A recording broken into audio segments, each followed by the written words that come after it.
Progressive Motorcycle presents Road Wisdom from the Motor. Half man, half motorcycle. To find your balance, keep riding. And if you stop, put your feet down. So you don't fall. Progressive Motorcycle also presents Roadside Assistance. Progressive Motorcycle, for those who were born to ride. Progressive Casualty Insurance Company and Affiliates. Progressive Motorcycle presents Road Wisdom from the Motor. Half man, half motorcycle. In life, there is no stopping. Don't stop. But if you do, make sure no one is behind you. All clear. Progressive Motorcycle also presents basic policy starting at $79 a year. Progressive Motorcycle, for those who were born to ride. Progressive Casualty Insurance Company and Affiliates. Annual premium for basic liability policy is not available in all states. Thank you for visiting ChristopherMedia.net. What's up, everyone? Freddie the Pizza Man here, host of the Pizza Man podcast. Now joining forces with ChristopherMedia.net. Subscribe to the podcast on iTunes, the Pizza Man podcast. And, of course, find all the podcasts on ChristopherMedia.net. We talk Detroit sports. I bring on guests, passions, opinions, all for Detroit sports and more. We even talk pizza. So thanks for tuning in and spread the word.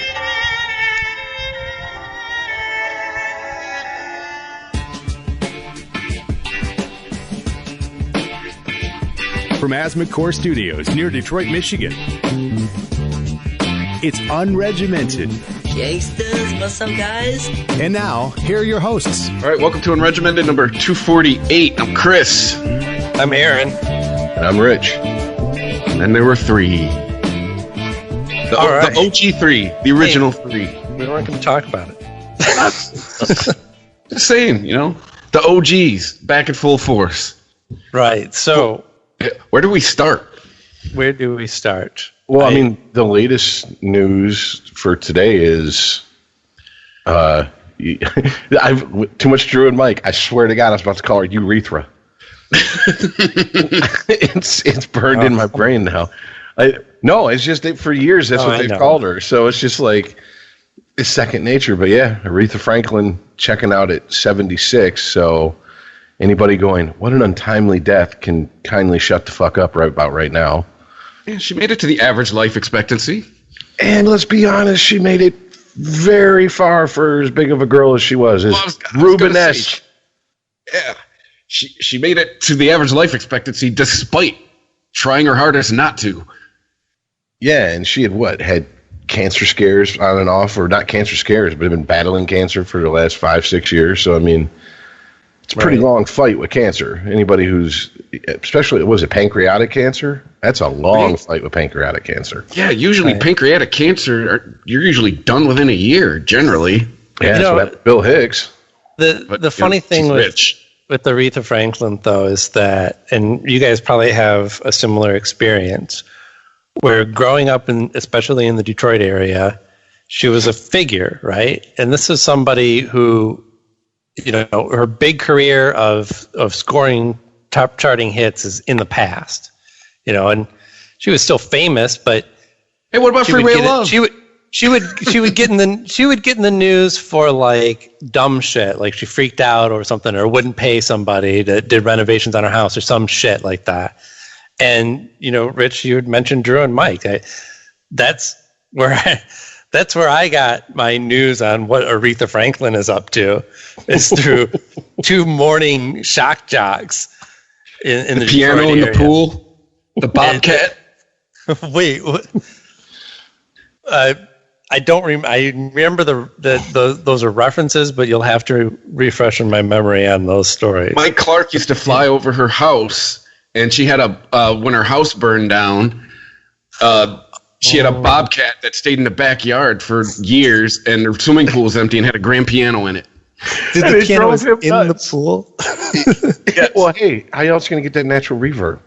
Well, I mean, her house fucking burnt down. Anyway, all I'm saying is that as much as she may have been a joke at times when I was growing up, once I matured as a appreciator of all types of music and actually sat down and listened to that woman perform, I don't know who else has a voice like that. Even when she turns a 1.5-minute national anthem into 5? Especially. Like, did you ever see that, Aaron? It was literally like the national anthem that Bleeding Gums Murphy sang. Right. They put up a graphic during the football game that had time of possession at halftime, and they put her at like 4 minutes and 23 seconds for her for her national anthem. So you got the Lions. They've held the ball for 17 minutes, 13 minutes for whoever, 4:23 for Aretha Franklin. Yeah. So I mean, like, it's she can stretch some stuff, but isn't that the nature of a gospel singer? I mean, isn't it the nature of a good singer? You sing runs, you have embellishments, you know. Well, you know, but it's masturbatory.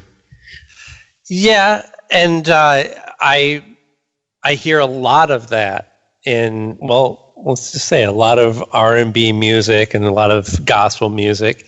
And a lot of it just really drives me nuts. And I guess it's like guitarists, right? Like if a guy is doing runs up and down really fast, but with no real feeling, and you're just showing off. You're just like, look at it. Look at how fast I can play. Look at all these notes I can fit in here. But I never got that feeling from Aretha Franklin. I'm sorry, I'm very distracted because I think the cat is trying to fight with the other cat that's outside through the window. And she's like growling and trying to attack her. Hold on one second. What's going on out there? What are you yelling at? Like they're going to answer? Oh my God. Nothing over here. I think it's her own reflection. Never mind. Carry on. You know, it's funny you did bring up a good point, because there's two Aretha Franklins for me. There's the Aretha Franklin I heard in my house with my family when they played her music, and then there is the Aretha Franklin almost divorced from her musical ability as just a celebrity in the Detroit area that you hear these weird stories about. You know, I just want to clarify your statement there, because to me, what you're saying is that, like, the public kind of divorced her from that. She was almost a separate person, not that she herself was divorced from that. Yeah, definitely. Well, I mean, we're all old enough to remember. Perform. Yeah, we're all old enough to remember when she actually had a hit. Right. You know, and was on the radio still. Now, granted, it was kind of like her swan song hit. I don't think she really had a hit after that. But the pink Cadillac trend of the mid-'80s. Yeah. Yeah. But no, musically, I grew up on my family, a lot of my family listened to blues and R&B, and it was a staple in my house. It was like hearing the Temptations. If there's music playing for more than an hour, you're going to hear some Aretha Franklin. Now, of course, it was only as I got older that I started digging into her stuff, like that she did, I think, with, was it Muscle Shoals or at Muscle Shoals, or was it Stack stuff? Like the stuff she did with Dwayne Allman when she covered, like, The Weight. Okay. And I guess less. So this would be 60s? Is that what you're talking about? Well, yeah, because Dwayne Allman died in 70, 71, somewhere around there. So right. It was more of a move. It was less like the traditional music when you think of Motown, like the very to the point poppy, but soulful songs, and it was more soul, like Southern soul. You like a little dirt in your pudding, so to speak. Like Rich likes some stank on it. Yeah. Yeah. See, whereas and I'll listen to all that shit, but for my money, the compilation of songs, Sunday Morning Classics, that old shit with the strings in it, and all the girls singing these perfect harmonies back up, and that shit is just immaculately performed and recorded, and it's just so great. And so the other great thing about Aretha Franklin is that she had some hits with some of her own songs. I don't know if she wrote Freeway of Love or whatever it was called, but mostly she was doing other people's songs, which she also comes from a time where that was commonplace. Artists did not write their own songs. They had a bunch of Jews in a tower that did that. And record companies had house bands that backed up their artists and stuff. Yeah. They were just, a face and a voice and that's it. But she would take these songs. She always had her own interpretation of those songs, just a way to put her own little spin on a melody or something, or the phrasing of it, just holding back a little bit on a note that just made all the difference. Yeah, well, it probably came from, she came up in churches. And, people also forget, too, her biggest hit, the song that defines her, it's an Otis Redding cover. Respect? Yep. Yeah, there's a live version of Otis Redding doing that song at like this frantic pace. It's fucking great. I think it's from the Monterey Festival. Is it? Yeah, because there's video of it. Yeah, and back in the day, they used to sell a cassette tape of. On one side was, I don't know why they packaged these two together. Besides, they're black, and they were at Monterey. One side was Jimi Hendrix's set, the other side was Otis Redding's set.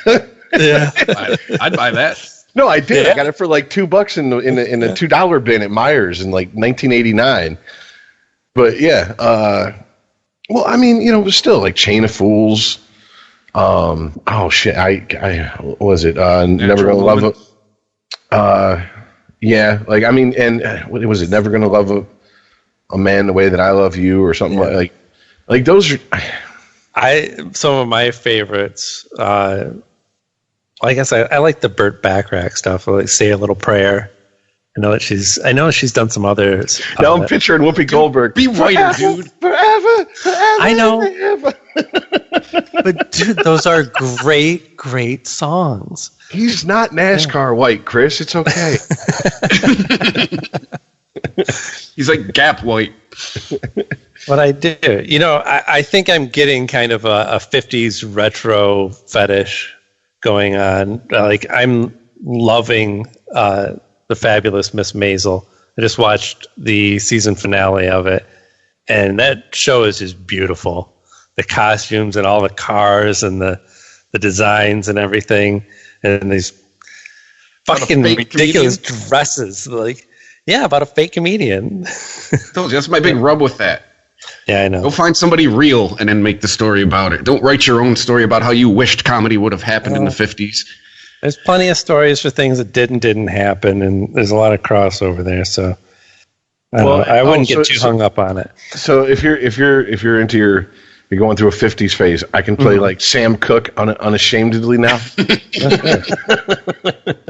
I don't need to be ashamed. Aaron shows up with his hair slicked back, cigarettes in his sleeve. What's up, Daddy-O? What's up, Danny Zuko? I'm kind of getting there. My hair's getting taller. Anyway. Yeah, most people's hair is getting long. Aaron's gets tall.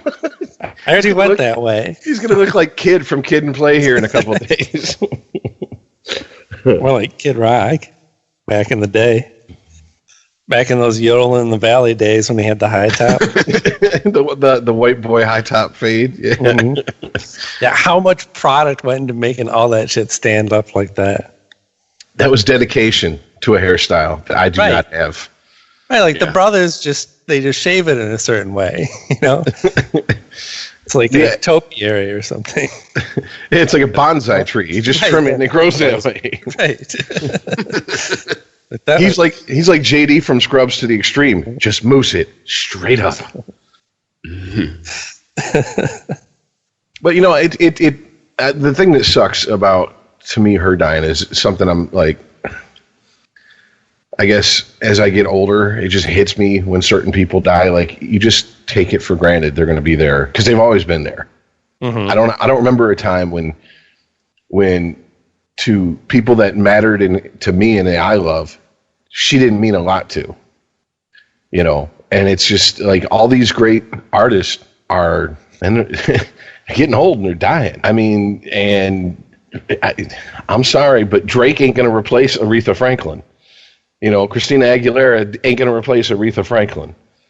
You know, I mean, who can, honestly. I mean, can you think of anyone that could compete with her voice? Even, you know, I'm not even talking about in her heyday.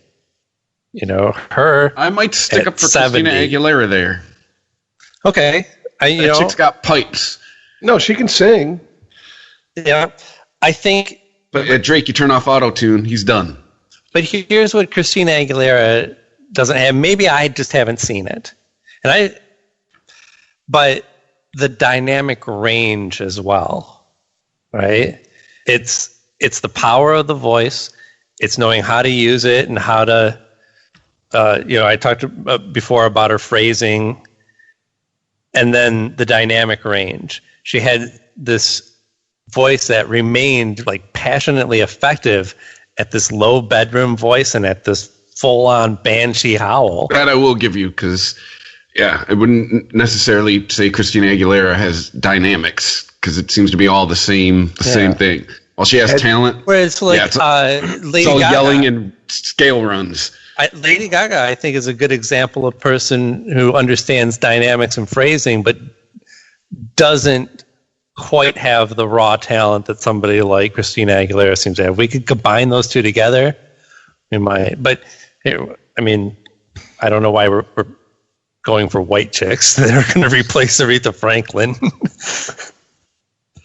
Well, because that's kind of like what I'm saying. Like, it's R&B, like that style R&B is like a certain style of blues. The originators have or are dying off, and it's like the old guard is now the people who were influenced by the originators, and the young and up and comers are people that were influenced by the people who were influenced by the originators. You know what I'm saying? That's the thing. That's what's strange to me. We want these great artists to live on, of course, and then just like we were talking about, we also, if they do pass on, we want somebody to step up, right? Who's going to be the next blah? Who could replace David Bowie? Who could replace Aretha Franklin? But their influence is so great and so wide, just like the Beatles and how much they influence pop and rock music, that it's everywhere. You know, every R&B singer is doing some run that's mimicking Aretha Franklin, whether they know it or not. Well, I guess I just find myself asking the same question that Drew asks a lot of new artists on his show, which is, in 30, 40 years, is this going to be held up like the Beatles are held up, like the Stones are held up, like Chuck Berry, Little Richard's held up? Talking about the thing that all those people have in common, they're career artists. There's no more career artists. Yeah, it's like, Cardi B and Nicki Minaj, and I mean, I guess the biggest argument you can make for a career artist who's came out of R&B, who has managed to stay relevant, at least to a lot of people who are critics and people who buy her music, is Beyonce. I mean, Destiny's Child's, she premiered over 20 years ago, and she sold and stayed in the spotlight through the entire time. And it's not like she stayed in the spotlight pulling Madonna tricks. Like, she didn't make, Like a Prayer and Justify My Love type videos, and people were like, "Did you see a new Madonna video? She's making out with a chick. Have you seen her softcore pornography book? She fucked Vanilla Ice." It's right. Yeah, if there's one thing Beyonce has been, it's been consistent. But I mean, also at the same time, I know there's people that would disagree with me, but I wouldn't even put her in the same category as Aretha Franklin. No, because she doesn't have the talent. You couldn't just sit her down at a piano and have her tear an audience apart, and Aretha could do that. Yeah, absolutely. Well, I mean, this is like, I guess now that I think about it, is the reason that there's not that many popular performers that are in that vein of Aretha Franklin anymore is because everything's so compartmentalized in music that if you come up gospel, you end up staying in gospel. There's really no crossover. Like, you may know who the Winans family is, but they don't have, crossover appeal and a shit ton of top 40 pop chart hits, but they're gods in the gospel, community. No, you're absolutely right, because when Aretha started, you'd hear R&B records next to rock records on the radio. You'd hear like the Beatles next to Debbie Boone. You'd hear Aretha next to fucking CCR. Now, nope. You are pigeonholed into your little musical box, and that's where you stay. I mean, that's one thing. I'm hard on religion, et cetera, but there's been a lot of great music, a lot of great art that's come out of different religions through, the centuries. I'm not taking that away from them at all. And most of the music that I grew up really loving was heavily gospel and, influenced by gospel and that type stuff. And it's just, I don't know, it's kind of sad because it's like, it's not that people like hate it. They just don't care. Like, there's a lot of people walking around going, I don't care one way or the other. Whatever. Well, play the Anaconda song. I love that. And I'm just like, okay. Right, because it doesn't have anything that leaps out to grab their attention. I don't even know what that like is, background music. I wish I didn't. I grew up with hearing her songs on the radio here and there, but my parents' record collection was fucking yacht rock and hippie chicks. So I didn't really get like I knew Aretha Franklin from the Respect song, the Pink Cadillac song, and it was the Freeway of Love, right? Wasn't that the big hit that she had in the 80s? Yeah. And the stories that I would hear about her, quick story about that Freeway of Love song. The first time I really remember hearing that song, I was in a dentist chair, and a dental assistant leaned over me and her boobs touched me. And for like years, I associated that dentist assistant's boobs with that song. Nice. Every time I hear that song, I'll be like, I got my first, what do you call it? Incidental boob contact. I wasn't trying, neither was she, And I couldn't have been more than like 6 or 7, but, But no, in my house, smash cut to Rich's 13. The door is closed. Freeway of Love is blasting. And my mom's like, "What's he doing in there?" But no, women in my family and my grandfather too. When they got to drinking and out come the Aretha and R&B records. Oh yeah. You couldn't. If they were going to enjoy that music, so were the neighbors. Let's put it that way. Everybody enjoyed it. So, yeah, I don't know, it's strange. Like, I understand what you're saying about the yacht rock and, like, the hippie chick stuff, because that's kind of a little bit more on my dad's side of the family. Yeah. And it's like, my dad's side of the family is definitely like, oh, you guys are painfully white. I think the dirtiest my parents' record collection got was Bog Skaggs. Oh, Jesus. That's possibly the whitest sentence ever spoken on the show. Good Lord. My grandmother used to play the Easy Rider soundtrack for me when I was 5. So I'm sitting there like listening to If 6 Was 9 and Goddamn the Pusher Man. 5 years old. So yeah, well, yeah, my dad had the first couple Zeppelin albums, and he liked Santana. So I mean, I guess that's about as down and dirty as he got. But yeah, there's a ton of Motown. My dad graduated in '64, my mom in '65. So I mean, Motown in my house was front and center when I was a kid, because that was the music when they graduated high school. Yep, it was right in their wheelhouse. Yeah, so I had younger parents. They graduated in the 70s. You had parents that waited to have kids? That happens? I mean, yeah. Not every kid is a joyous surprise from God? Like some people plan to have children? Yeah, my parents were married for like 8 years before I showed up. My mom refers to them as their single years before I showed up and ruined everything. Yeah, whereas I actually sat down and did the math on like, wait a minute, my birthday's and my parents' anniversary. Oh, well, that was a squeaker, wasn't it? Is it? You mean like that was a real shot? That was a real shotgun wedding. It was like the Simpsons episode where Homer meets his brother, and he's like, "And these are my children, all born in wedlock, even though the first one was close." Yes. Oh shit! All right. Well, R.I.P. Aretha Franklin. Unless you guys had something else to add to that. What else is going on? Does it feel like things are getting a little crazier this week? I mean, I know it's hard to judge, but I think if you go by Trump's Twitter feed, he's becoming a little more unhinged. This Omarosa thing has really gotten under his skin.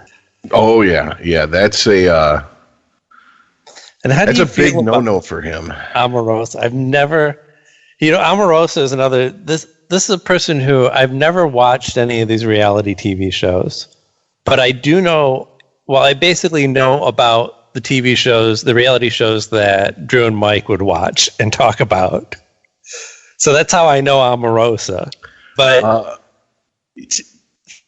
yeah, I'm pretty much with you on that. I think she was on. No, actually, no. I don't think I've ever watched a show. She's always seemed like quite the grifter.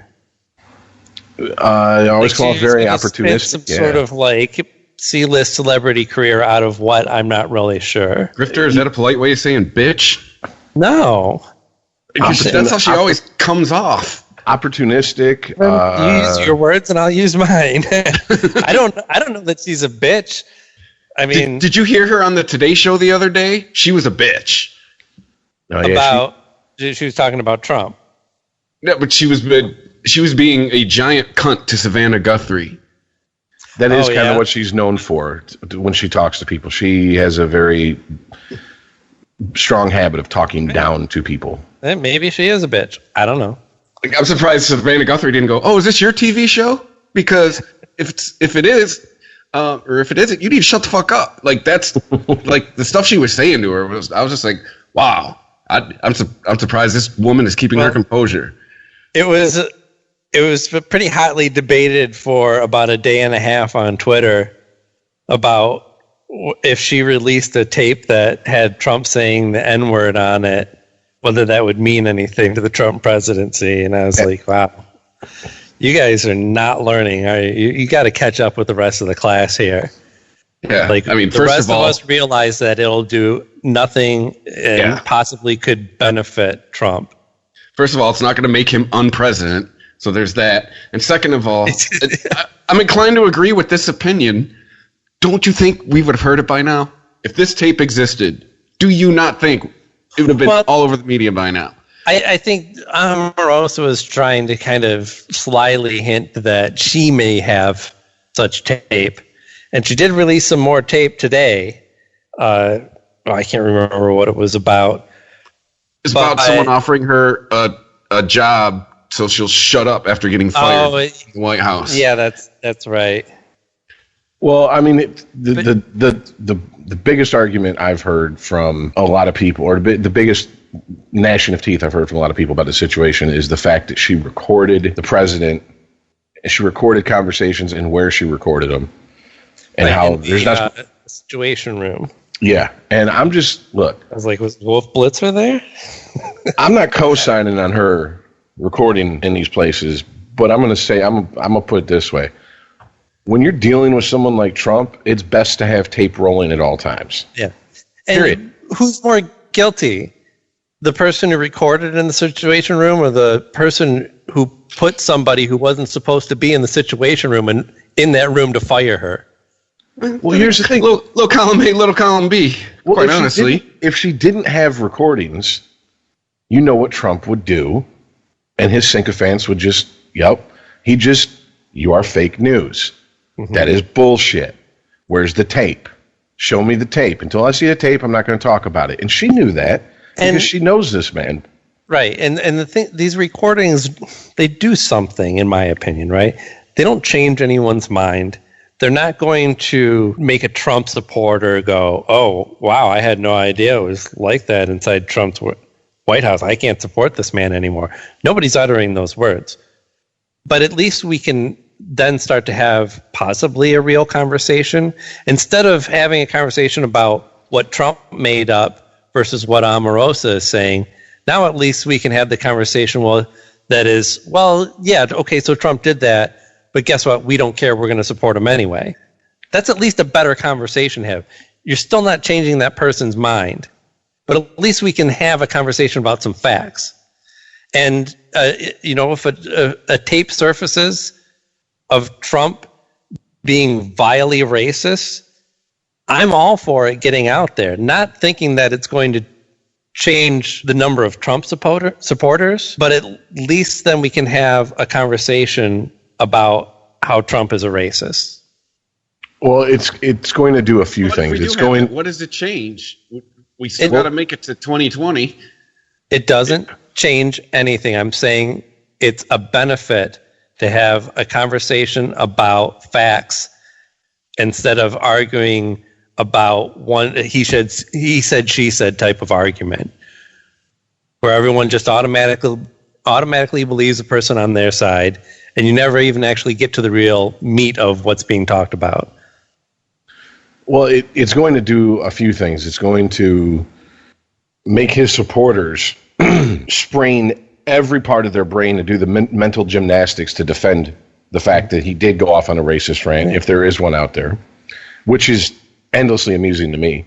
Well, and then it's going to actually give the people who go around and say definitively, with no wiggle room, Trump is a flat-out racist. It's going to give them all the ammo they need to where they're just going to go, listen to the tape, end of story.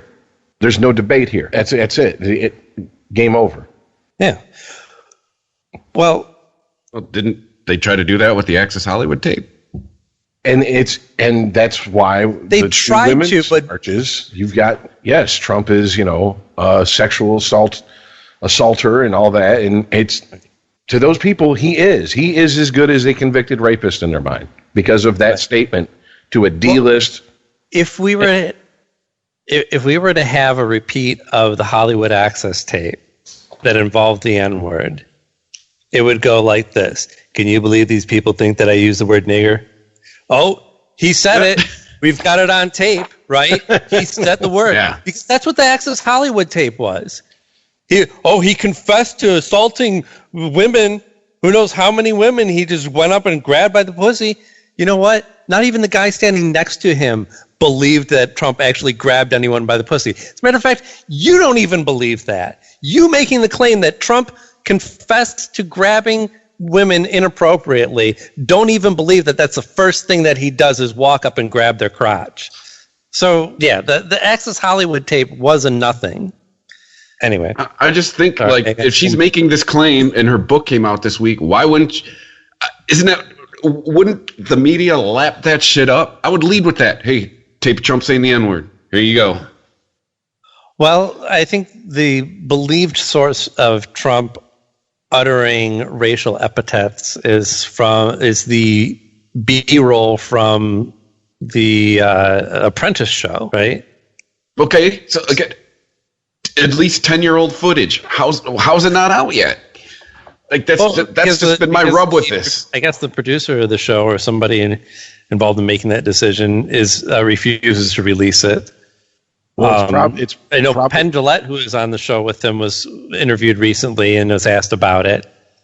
And he said that he is 100% sure that there are tapes of Trump saying racist, sexist, and vile things, but he's not willing to repeat any of those because he'd probably get it wrong.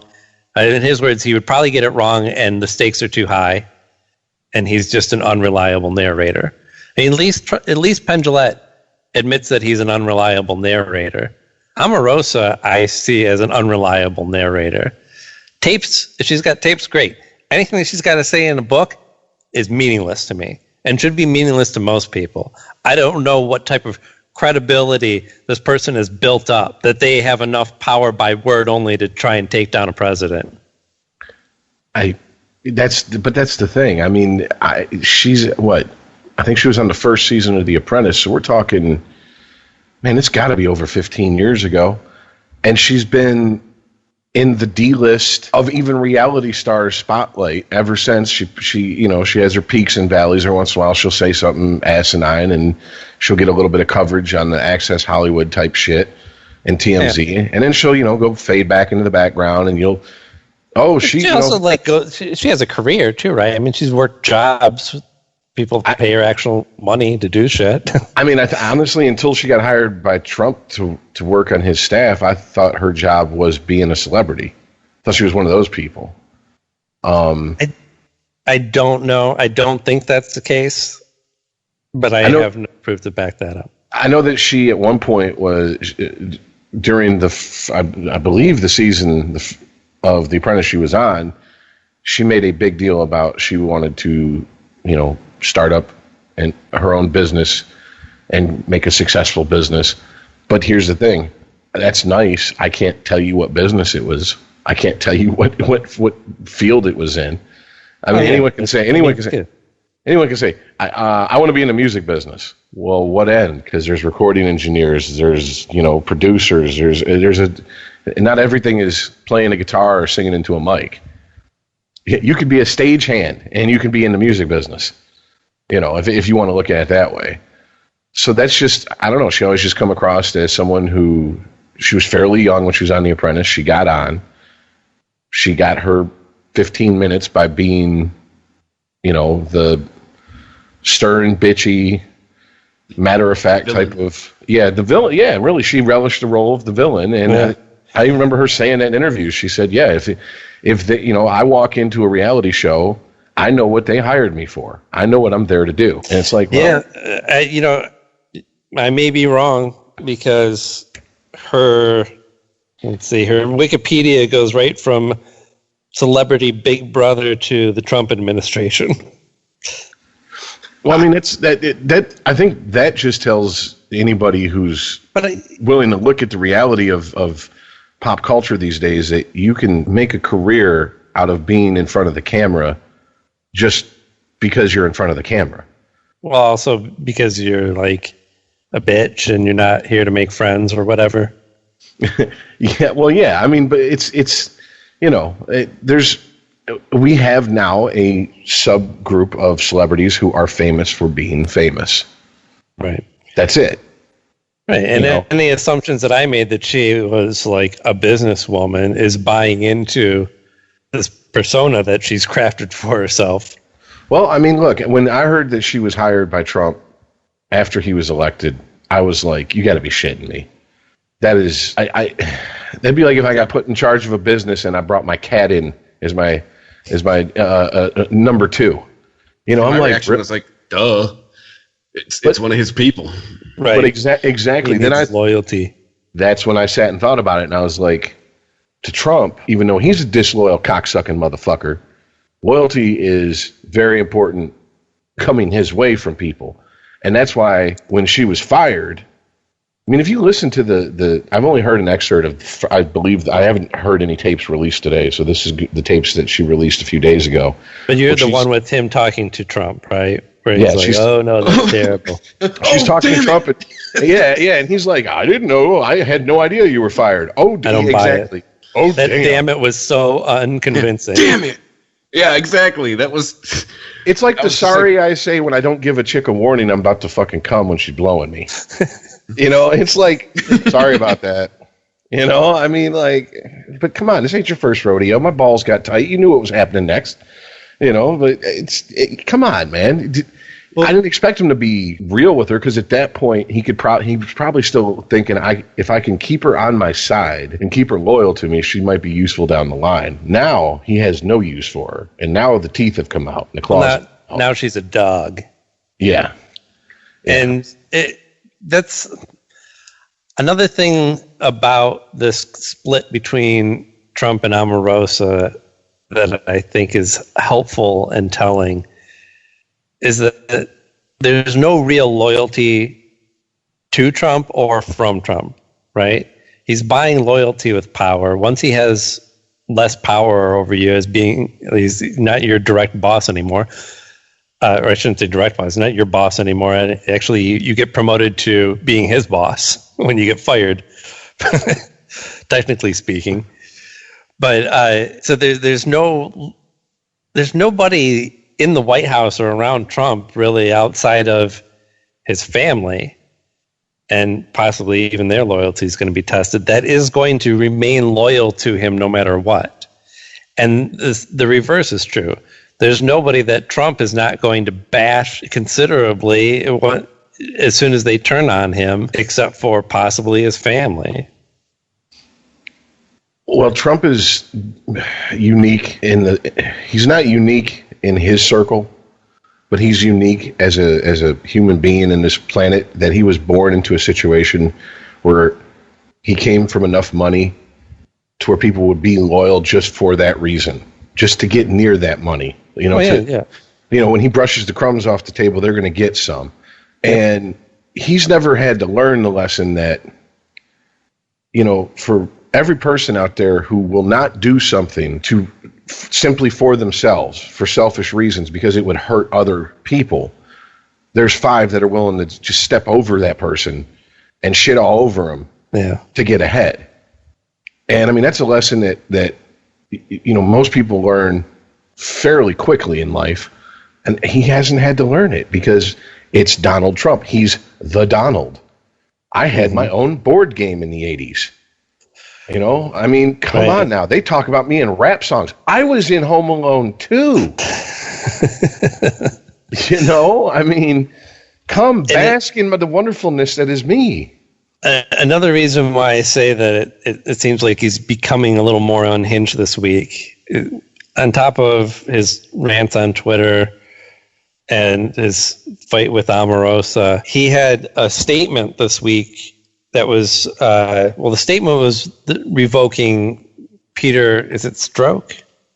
I think it's Strzok. It's got a Z in there. But Peter Strzok, the guy who was fired from the FBI, revoked his clearance, his security clearance, and then had a list of all these other people that were going to get their security clearances yanked as well. Or he said that they were going to be under review, and this was all considering, this is in the statement, this was all under the consideration of the fake news that they're spreading about the Russia investigation and the possible collusion. So he made an enemies list and he put it in a press release, right? This is one of the things that brought Nixon down, that got Congress to turn against him. You know, the list of enemies and the documents of people saying, hey, these are people that we're going to screw. This is a whole list of people that are out to get us, and we're going to use the political office of the president to fuck them over. And that's damn near what Trump's doing with this. But this statement was actually drawn up like 3 weeks prior to its release. Nobody else is signing it. Nobody else in his administration is pushing this idea. And even Sanders, what's her name? His mouthpiece. Sarah Huckabee Sanders. Where she normally comes out and is like, this is what the president says and this is his position and all that. She came out and was like, I have a memo from the president, and here's what it says verbatim, and doesn't attach herself to that at all. Like nobody else is backing him on this plan because it's blatantly obvious. I mean, how do you still convince yourself that this guy is innocent when he's considered all the people that are involved in either investigating him or criticizing him because of the investigation as enemies, and he's going to blatantly use the power of the presidency to damage these people? Is revoking their credentials really damaging them? Yeah. What do you think you do when you leave the FBI? You get a career in the private industry because you have a security clearance. You don't have a security clearance, you don't have much interest to these big corporations. So yeah, it Okay, so something that affects 0.0000 something of the population. I mean, I don't see this as a big. I don't see this as a big deal. You don't see the president using He's his all bluster. We're 2 years into this. You don't realize he's all fucking talk. Yeah, but Chris, hold on. It's like the difference of a dishonorable discharge from the military 40 years ago and today. 40 years ago, they pretty much blacklisted you from a lot of jobs because people go, "Oh, you were dishonorably discharged?" No, I don't think so. Nowadays, no one. There are people that give a shit, but it's not as big of a. Yes, they're more forgiving. I would compare it more to being a college professor, being fired by a university, and them taking their degree away. You can't just go and get a job now at another university. I know that's not something that happens, but that's essentially what he's doing. And yeah, so it affects only this list of like 12 people on here. That fucking matters, because that's the idea that the president is not to use his office to enact revenge on people who criticize him, right? Well, I think the bigger issue... Where does that stop? Okay, so it affects only a few people. Well, there's where your slippery slope is. To me, the bigger... yes, that is an issue, but the bigger issue is... And once again, it just doesn't matter to a lot of people. His haters already have made up their mind. His supporters have already made up their mind. Mm-hmm. How petty this man is. I mean, it's not enough that, I'm going to throw you out, but I gotta, take a shot at you on the way out the door. Right. And let's not forget, like, his base is his base, right? But his base is not the mind. But again, Rich, is his pettiness news to anybody? I guess that's kind of where I'm coming from. It adds up to the moderates, right? When the majority of the people didn't elect him in the first place. And to get reelected, he would have to maintain all of his base and convince centrists or moderates or whatever that he's doing a good job. All this pettiness, this dog whistle racism, at least so far until we get it on tape, all this stuff adds up to somebody who's not fit to be president. That's not going to convince moderates to vote for him again. No, but it could motorize a bunch of the Republicans who didn't show up. It can motivate them to show up. I mean, you do forget, what were we talking about 2 weeks ago? He's got the highest approval in his party that any president's ever had. I think a lot of that just stems from the extreme... What? He has the highest approval in his party that any president's ever had. Something like it was a couple weeks ago, 88% of Republicans approved of the job he's doing. Yeah, I do remember that story. But once again, I see stories like that, and it's just a reactionary response to people on the left hate him, so we're going to support him because these people hate him.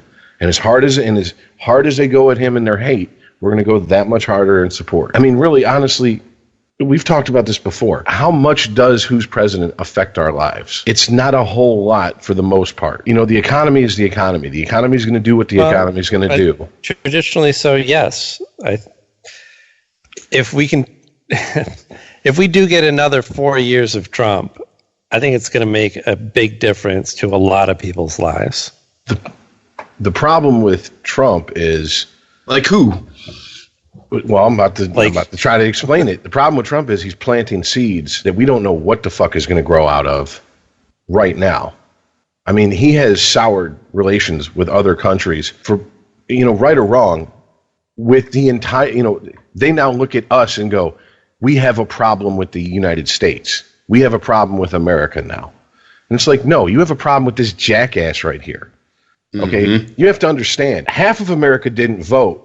And of the half that did, he only got half that. He's not even he's not. Yeah, exactly. He's 3 million shy of the popular vote. He's not representing the majority of America in a way that they're happy. But it's the way the way our system is set up. You have no choice. I mean, you can say not my president till you're blue in the face and pass out. It doesn't change the fact that yes, he is. Yeah. So That's what scares me. I mean, the shit with the tariffs, we don't know how bad that's going to get. We don't know how and God, I almost said forbid, but if it works the way that he says it's going to work, and it does strengthen our economy, and it does open up, fairer trade for us with other countries, it can't be a bad thing. Well, he does say that he is a free trader. I guess the idea being that he's going to keep raising tariffs on products until other countries back off completely, and then they can have zero tariffs. I don't know how you can make a claim like being a free trader and also have clearly protectionist policies. And in the most disgusting Well, I think where he way, comes from on this is he wants to gouge some of these countries like we get gouged. I think that's where he's coming from when he talks like that. Like, all right, you're going to gouge us, we're going to gouge you back. You want to stop gouging? You stop gouging. Like I said, I think that's where he's coming from. Yes. But then where does that leave the farmers in the U.S. who the only way they can make a living is through government subsidies anyway, well before Trump? And so now you're going to have an open free trade market where the U.S. farmers have to compete with everyone else in the world on a flat playing field. They'll get murdered. There's no fucking way. We won't have agriculture in the U.S. We'll be importing all of our vegetables. And I'm not saying it's a bad thing, but like, isn't that what we signed up for with capitalism? I can't believe that that's Trump. Right, but Trump doesn't want that. He wants the voters. He wants the farmers to vote for him. So I don't know. Don't get your hopes up. I don't think there's a possible way that his trade policies could work, because they're only going to get as far as bumping up against his base, and he's going to back off of it. It keeps going back to me, the issue remains, a lot of his supporters are 1-2 issue people. And it doesn't matter if his business decisions are hurting them right now, because on other issues, he says exactly what they want to hear. And there's that illogical human trait of eternal hope. It will get better as long as we stay the course. I mean, that is nothing new in politics. We heard that in Vietnam. We heard that in Iraq. We heard that in Afghanistan. I mean, and they prettied it up and put it different ways. We fight them over there, so we don't have to fight them over here. But in the end, it's just stay the course and hope for the best. And meanwhile, he doesn't want Muslims and brown people in this country, and he's against killing unborn babies, supposedly. So I'm going to vote for him. Mm-hmm. I mean, you're trying to rationalize to someone, like if you were talking to a farmer one-on-one, you might get through to him. But I mean, when you start grouping people and that mob mentality takes over, that's one thing I did agree with Todd on when he, has said that multiple times on the show.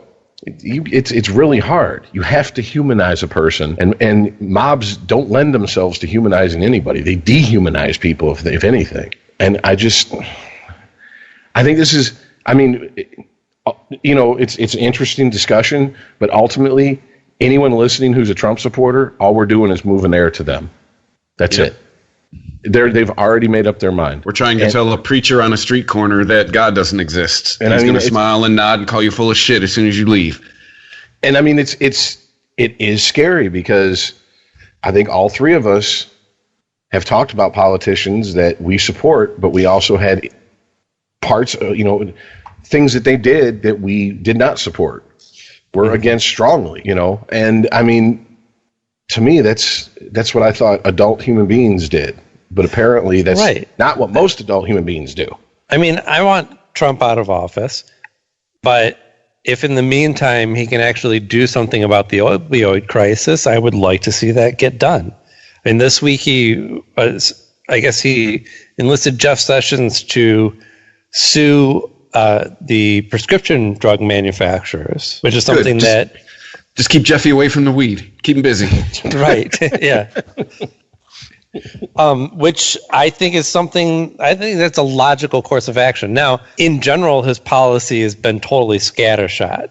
You know, he's talking about higher penalties for doctors and prescription drug companies, but now he's also talking about more death penalty for drug dealers. Like, that's going to actually solve anything, you know? But then he also supports actually subsidizing the widespread use of, what are these, like Narcan? Is that what it's called? Some of these, like, basically drugs that you can shoot people with that'll stop them from ODing. They could possibly save their lives. Well, play both sides of the fence much, Don? I mean, it's... Right. So, he's trying to placate both sides of that argument, really. Yeah. I don't support overall, I can't support overall his policy on drugs because it's not a coherent policy. But I can still hope that he gets something. I can hope that there's a law, that something comes from the Justice Department suing pharmaceutical companies.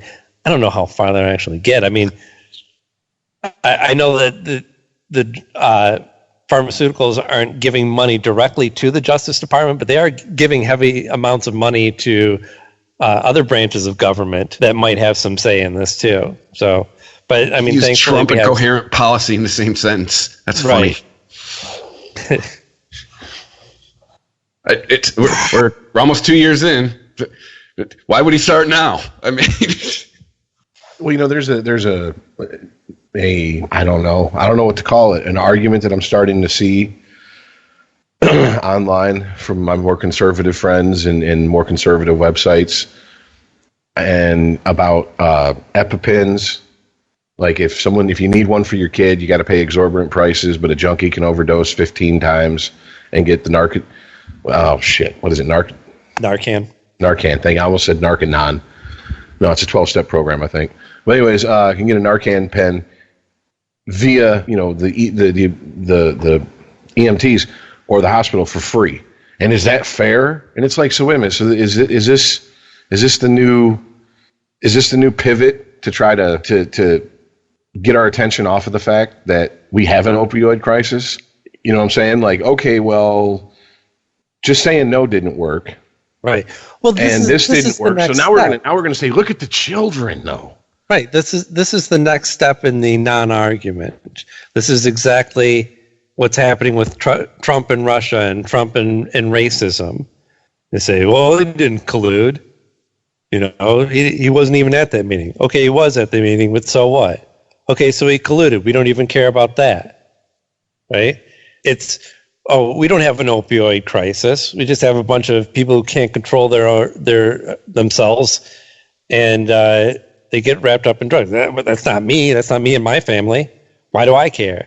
Those are just broken people. They'd be broken no matter what. Doesn't matter how they get access to the drugs. And then when we present actual real solutions to possibly stop people from dying on overdoses, it turns out that's not even what their concern was in the first place. They don't care that junkies are dying. They don't care that Muslims are excluded from coming into this country. Oh, absolutely not. They don't. That's what I'm saying. Like, these, I know it doesn't seem like we're getting anywhere, but I think there's an argument to be made that we are, because we are stripping away layers of ridiculous argument from bigots, so that they have to just come out and say, all right, I don't like black people. I prefer that our president be tied to Russia, because at least it's a majority white country. That, I don't know, man. You want to come out to where I'm at right now and test your theory? What do you mean? People around here would wildly disagree with everything you just said. That they love black people and they hate Russia? Yeah. No, that we're stripping away the arguments of bigots, because their heels are still dug in here, sir, in the middle of the country. At least the people I interface with. Well, okay, so I'm not making myself clear then. Nobody's changing their position. It's just, we don't have to have the conversation about one side saying Trump is obviously racist and the other side saying, you're just misunderstanding his policies. That's the argument that's getting stripped away. The stripping away of arguments doesn't change anyone's mind, but it can make somebody who is possibly in the middle, these so-called moderates, could look at that debate and go, okay, wait a minute, clearly there's a saner party arguing here. And maybe I want to go with that one. So it can make a difference. And the person that's the bigot, you're not going to change their mind. There is no changing their mind. They will remain with their heels dug in. But at least we can confront them on the real issues. Well, I guess I don't know.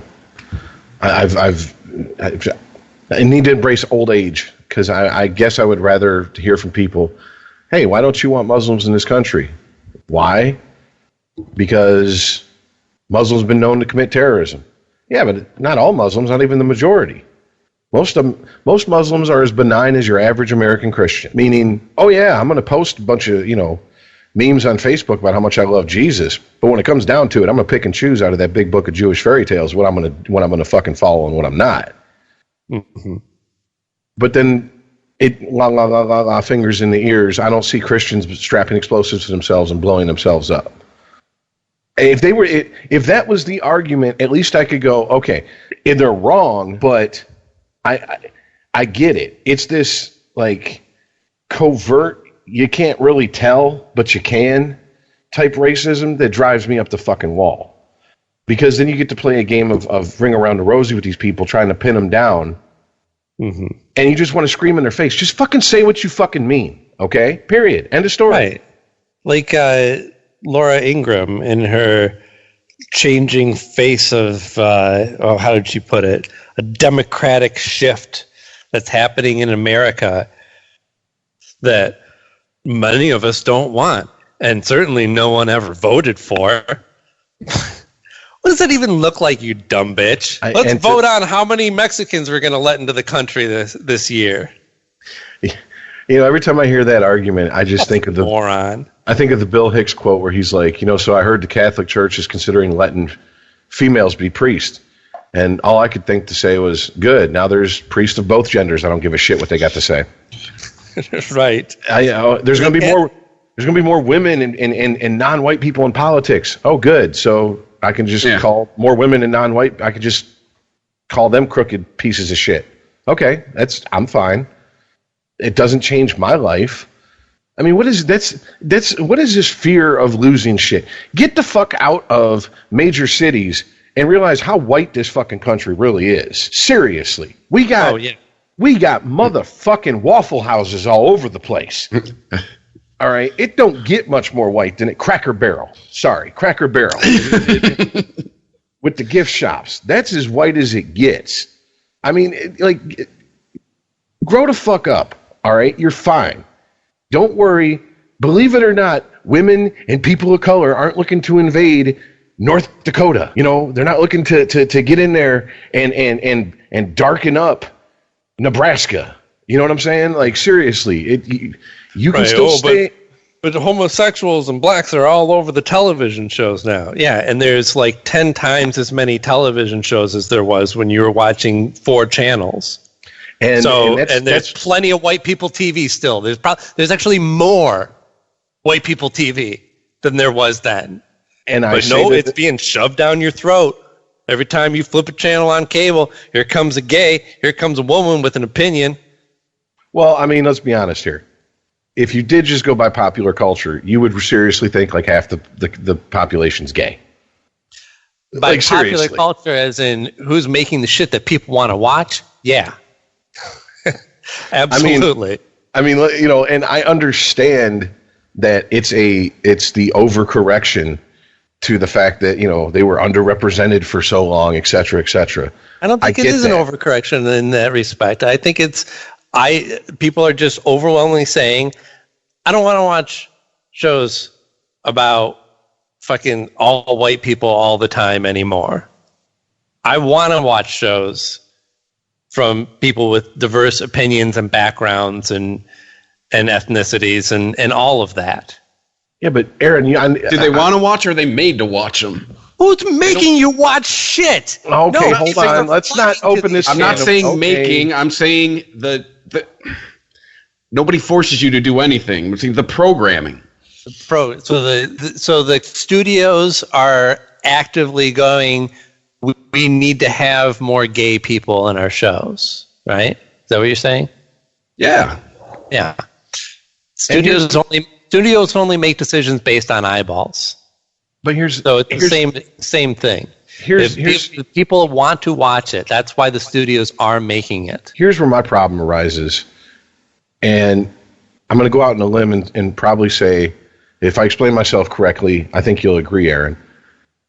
I'm tired of turning on something, and it's like, whether it be a sitcom, a drama, whatever, and there's a gay person, or there's a person of color, or whatever the fuck is the proper term to use this minute, 10:08 p.m. on a fucking Thursday, all right? And that's their sole defining characteristic on the show. Give me more than that. Okay, great, you're gay. And what else? There's plenty of examples of that in popular culture that get overlooked. Omar was gay on The Wire. That's not Omar's defining characteristic. Right. It's just, it no more than McNulty likes pussy. No. And Bunk likes to get drunk. You know? I know what you mean. You know, and on the Netflix show, Grace and Frankie, they have one of the daughters of the two main characters has a business that she runs, and she has a secretary that's gay. That's pretty much his only thing, is that he comes in and acts flaming. He's not a bad character. He's funny, but that's all there is to him. We never know anything more about this guy except for he's a flaming homo. And that's what you're describing. You know, it's what's the word for it? It's a caricature. Gratuitous. I don't think gratuitous is. I think gratuitous is your word. Like, that guy's too gay. No, it's. I want to see a gay guy too gay for other gay guys, because that's really gay. No, it's more like it's there to be like, hey, look, a gay guy. Yeah, that's the thing. Right. The shoehorn. I can agree with you on that. The pandering and shoehorning characters in, and doing it and going, see, we're so progressive. No, the fuck you're not. No, the fuck you're not. You're not. You might be doing ultimately the right thing, but you're doing it for the wrong reasons. You're not humanizing these people to a group of people who look at them as less than. You're just playing into stereotypes. And yeah, I understand. I haven't seen the show you're talking about, but I know this the type of character you're talking about. Yeah. And that's been since, oh shit, who was homeboy who always sat center square in the 70s in Hollywood Squares? Yeah. Oh my God. Charles Nelson Riley. Oh yeah, yes. That's been a caricature for fucking since I've been alive. Mm-hmm. Can we evolve? Like, it's like the white guy that can't dance. I get it. I'm Irish. Mm-hmm. I have sober Irish people, and I've been to weddings with them. They can't dance. Fine. Can we? There's other things to pick on us about. I see some Jews that can dance like a motherfucker. Yeah, you ever been to a Jewish wedding? MC Search would agree with you. How come the character Jack on Will and Grace gets a pass? It's literally like every gay stereotype shoved into one character, and nobody seems to have a problem with it. Because when did it originate? It originated, 20 years ago? Well, first of all, he's one of two leads that are gay male, right? Eric McCormick isn't gay. Eric McCormick is a straight man. The guy who plays Will is straight. So also, how is that nothing? Why are we talking about this? We're talking about the character. How is that not akin to a minstrel show in this day and age? Come on. Now, are we going to have a real conversation about this? Look, there is two versions of gay men that were portrayed on that show, right? And they were definitely illustrating the difference between them, and they were also showing you that, look, this is some gay guys act like this, and some guys don't. So that's how they got away with it. And also, Jack was a full character, right? He wasn't the guy who breezed in with a couple one-liners and a limp wrist. Did you ever watch the show?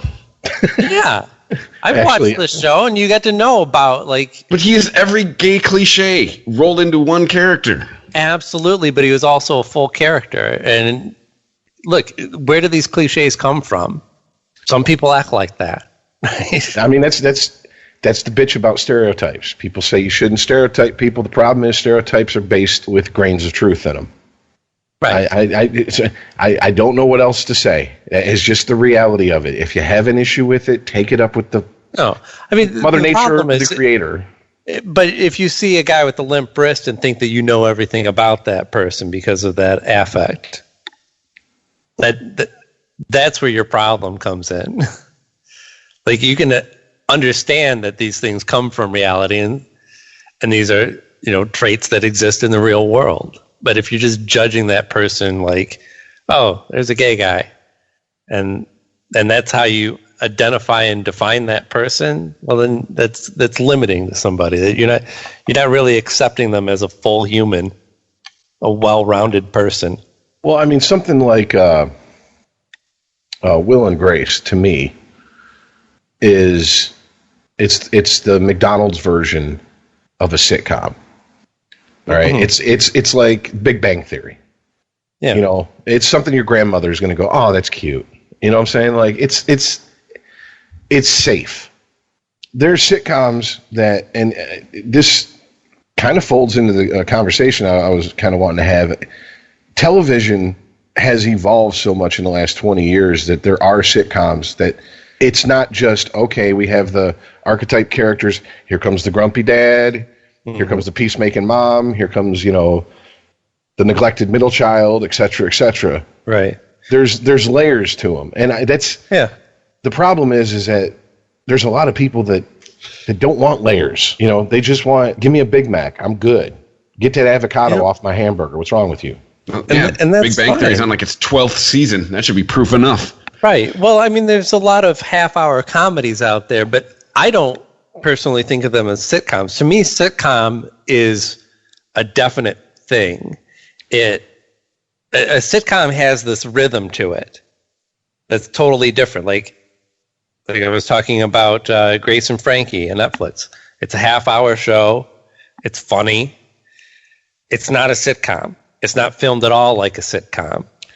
It's not 4 cameras in a live studio audience. Right. And it has a totally different rhythm to it. And if it was an hour, I'd watch it. Sometimes I'll just watch 2 of them back to back. Whereas like the Big Bang is still working on a specific rhythm of show. It's not even really comedy, right? It's just I don't know. Like, I guess Penn Jillette put it best in my mind, because he was talking about how he doesn't watch a lot of TV, and he was doing a fast recently, and had a lot of time to pass just laying around on the couch and watch some sitcoms. And he was like, you're totally out of that really after not watching sitcom, not even like really having seen a sitcom in years. You have to kind of be trained to watch it, and when you're not trained to follow that rhythm, it's just nothing. There's like nothing there. It's like a pop song. It's vaporous. It just 3 minutes are up and it disappears. Well, isn't that what it's all made to a formula. Isn't that basically? I'm sorry. I was just going to say, isn't that basically what, like when we started talking about the Roseanne revival, the first couple episodes were jarring for that very reason. It was very traditional sitcom, and I wasn't used to following that. And I mean, even like if I catch something that I used to watch, fucking WKRP or Sanford and Son or something like that, I'm kind of half tuned out. Like, I'll watch a little bit of it, and I remember this shit. And then I'm on Twitter, or a commercial pops up and it changed the channel. What? That's a very good way to describe it, because there's a show on Netflix called The Ranch that everybody at work was talking about. And I was like, all right, it's a 4-camera, laugh track, live studio audience show. What's so great about it? And they're like, no, it's got like a ton of people from that 70s show, legit actors in it. It's got its sitcom-y moments, but it's deeper than that. Give it a shot. And I watched it, and I ended up watching, I think the episodes are like 20 minutes long, and there's like 10 per season. So, I mean, you can get through them real quick. I ended up watching the whole thing, and it was just like you said. It was very good to put on while I'm doing something else. Yeah. And it's like background music. It's like light jazz, Brain candy. Getting a root canal. Next up on 98.7 Smooth Jazz, Grover Washington Jr. All right. We're going to swing now. But no, there's a place for it. That's the thing. Like I get accused by a lot of my friends, rightfully so in a lot of ways, of being like, snobby and hipster-ish. Some of them just flat out call me a hipster. And I'm like, I'm fat and I'm ugly and I don't have a trendy haircut. How the fuck can I be a hipster? And I'm not rich and I don't spend a ton of money to look like I'm poor. I'm just poor. But, there's guilty pleasures and mind candy, for lack of a better, way of putting it. Shit that it has no nutritional value. Yeah. There's no deeper meaning to it, but I enjoy it. And if, that's okay. Like, I feel like a lot of the criticism that comes at and I'm guilty of it to an extent myself. It shows like the Big Bang Theory it's like, oh my God, it's the lowest common denominator for people who really, who don't know nerd culture, but want to act like they do. Mm-hmm. And it's like, well, yeah, of course. Do you think they're going to sit there and really get into like tabletop miniature games and explain them in detail for 30 minutes? Yeah. No one would watch that. Well, I'd watch that episode. See, okay. Right, but their audience would drastically narrow. Oh, definitely, yes. And as soon as somebody says roll for initiative, just TVs across the country, just changing the channel. Right. I mean, I make no judgments. I understand. Like sometimes you want a Snickers bar and sometimes you want a full meal, right? It's like saying, like, if you considered, Mozart to be the epitome of music, the best composer in the world, and nothing's ever touched that. And then you just, listen to Mozart for the rest of your fucking life because no one's going to make anything better than that? Or do you want to hear, a decent pop song every once in a while? Oh, absolutely. I mean, hey, variety is the spice of life, right? Mm-hmm. I mean, as much as I love a show like The Sopranos, which you can watch it on a surface level and be entertained, or you could sit there and really watch it and pay attention and pick up all the background stuff that's going on and the foreshadowing that happens constantly through that show and the subtext of a lot of what's going on, mm-hmm. and enjoy it just as much. I mean, to me, that's the mark of a good show. It's the mark of any good art, where someone can just go, hey, I like this song, and then you could pick it apart as a musician and it still holds up. I think Castle Rock is a perfect example of that. I've read a decent amount of Stephen King books, but you've read way more than I. We both watched the Castle Rock show, and I was into it because it's well directed, it's got a great cast, it's a super interesting story. The way this puzzle is unfolding, I find completely fascinating. And there's just meanwhile references left and right that are just zinging right past me, and I don't even fucking notice or care. and meanwhile, then Rich watches him and goes, "Oh shit!" He's telling me all this shit that went down, and this connects to this person, and this, and I'm like, "That's great." So he's enjoying it on a whole nother level that I'm not, but that doesn't take anything away from my enjoyment of it. I don't know. I don't know where I'm going with this, but you got to kind of have the whole package, don't you? Well, I also think that it speaks to, really, I'm gonna go ahead. Yes, Stand By Me was a Stephen King story, mm-hmm. but it's more of a Rob Reiner movie in people who aren't Stephen King's fans' eyes. They say that movie, they think, oh, Rob Reiner directed it, if they care at all. Right. It's almost like The Shining is a Stephen King story, but that's a Stanley Kubrick movie. Right. Absolutely 100%. Oh, yeah. Yeah, that movie is cold and methodical and just drips Stanley Kubrick and almost nothing of Stephen King except for the bare bones structure. It's like going up to a house that's just a frame, and Stanley Kubrick did everything else. And, but The Shawshank Redemption, when that came out, Frank Darabont took that short story that is in no way a horror story, unless it's the horror of an innocent man going to prison. And people were like, oh, wait a minute, this is a Stephen King story? Stephen King's capable of this, and he started getting taken seriously. And then, the Green Mile come out, and there's been a few serious adaptations of his stuff. And I mean, there's obviously the bullshit, the Children of the Corn 15, wipe our ass with corn cobs, whatever the fuck. And I think don't sleep on Sleepwalkers. And then you have Stephen King's version of The Shining, the 4-part miniseries, and I was like, really unnecessary. But okay, whatever. I get it. Right. You were pissed off that Kubrick changed your story, dude. You can hold a grudge. We got it. Right. It's been 30 years and you had to remake it. And all I know is that he had, at one point, he was sitting in a casting room going, who are we going to get to play the role Nicholson played? Get the guy from Wings. And it's just like, what? Okay. But no, Castle Rock is, to me, like you said, even if you're not a Stephen King fan, you can enjoy it. But I think it's starting to, I guess, give him some sort of legitimate credit as a storyteller, whereas before he was America's Schlockmeister. Now he's like, there's people that consider him like a modern version of like a Mark Twain, just telling stories from, perfect example. When he was younger, it was always, he's like Edgar Allan Poe or a modern Poe or a modern Lovecraft. Now people actually compare him to like quote unquote legit authors. Right. Whereas once he was kind of seen as, that's just this genre thing that's over here. And we're realizing, I think, through watching Castle Rock, how much of this is just seeped into our culture completely. And how much he's thought this shit out. This isn't a case of a writer throwing darts at a board blindfolded. Right. And going, I'm going to connect these two things. This is...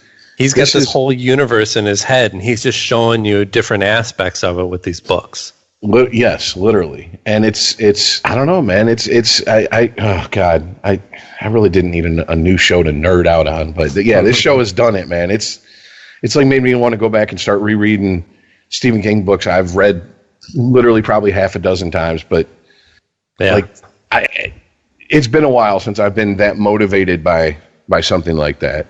But that also, to me, that also speaks to how good television has become.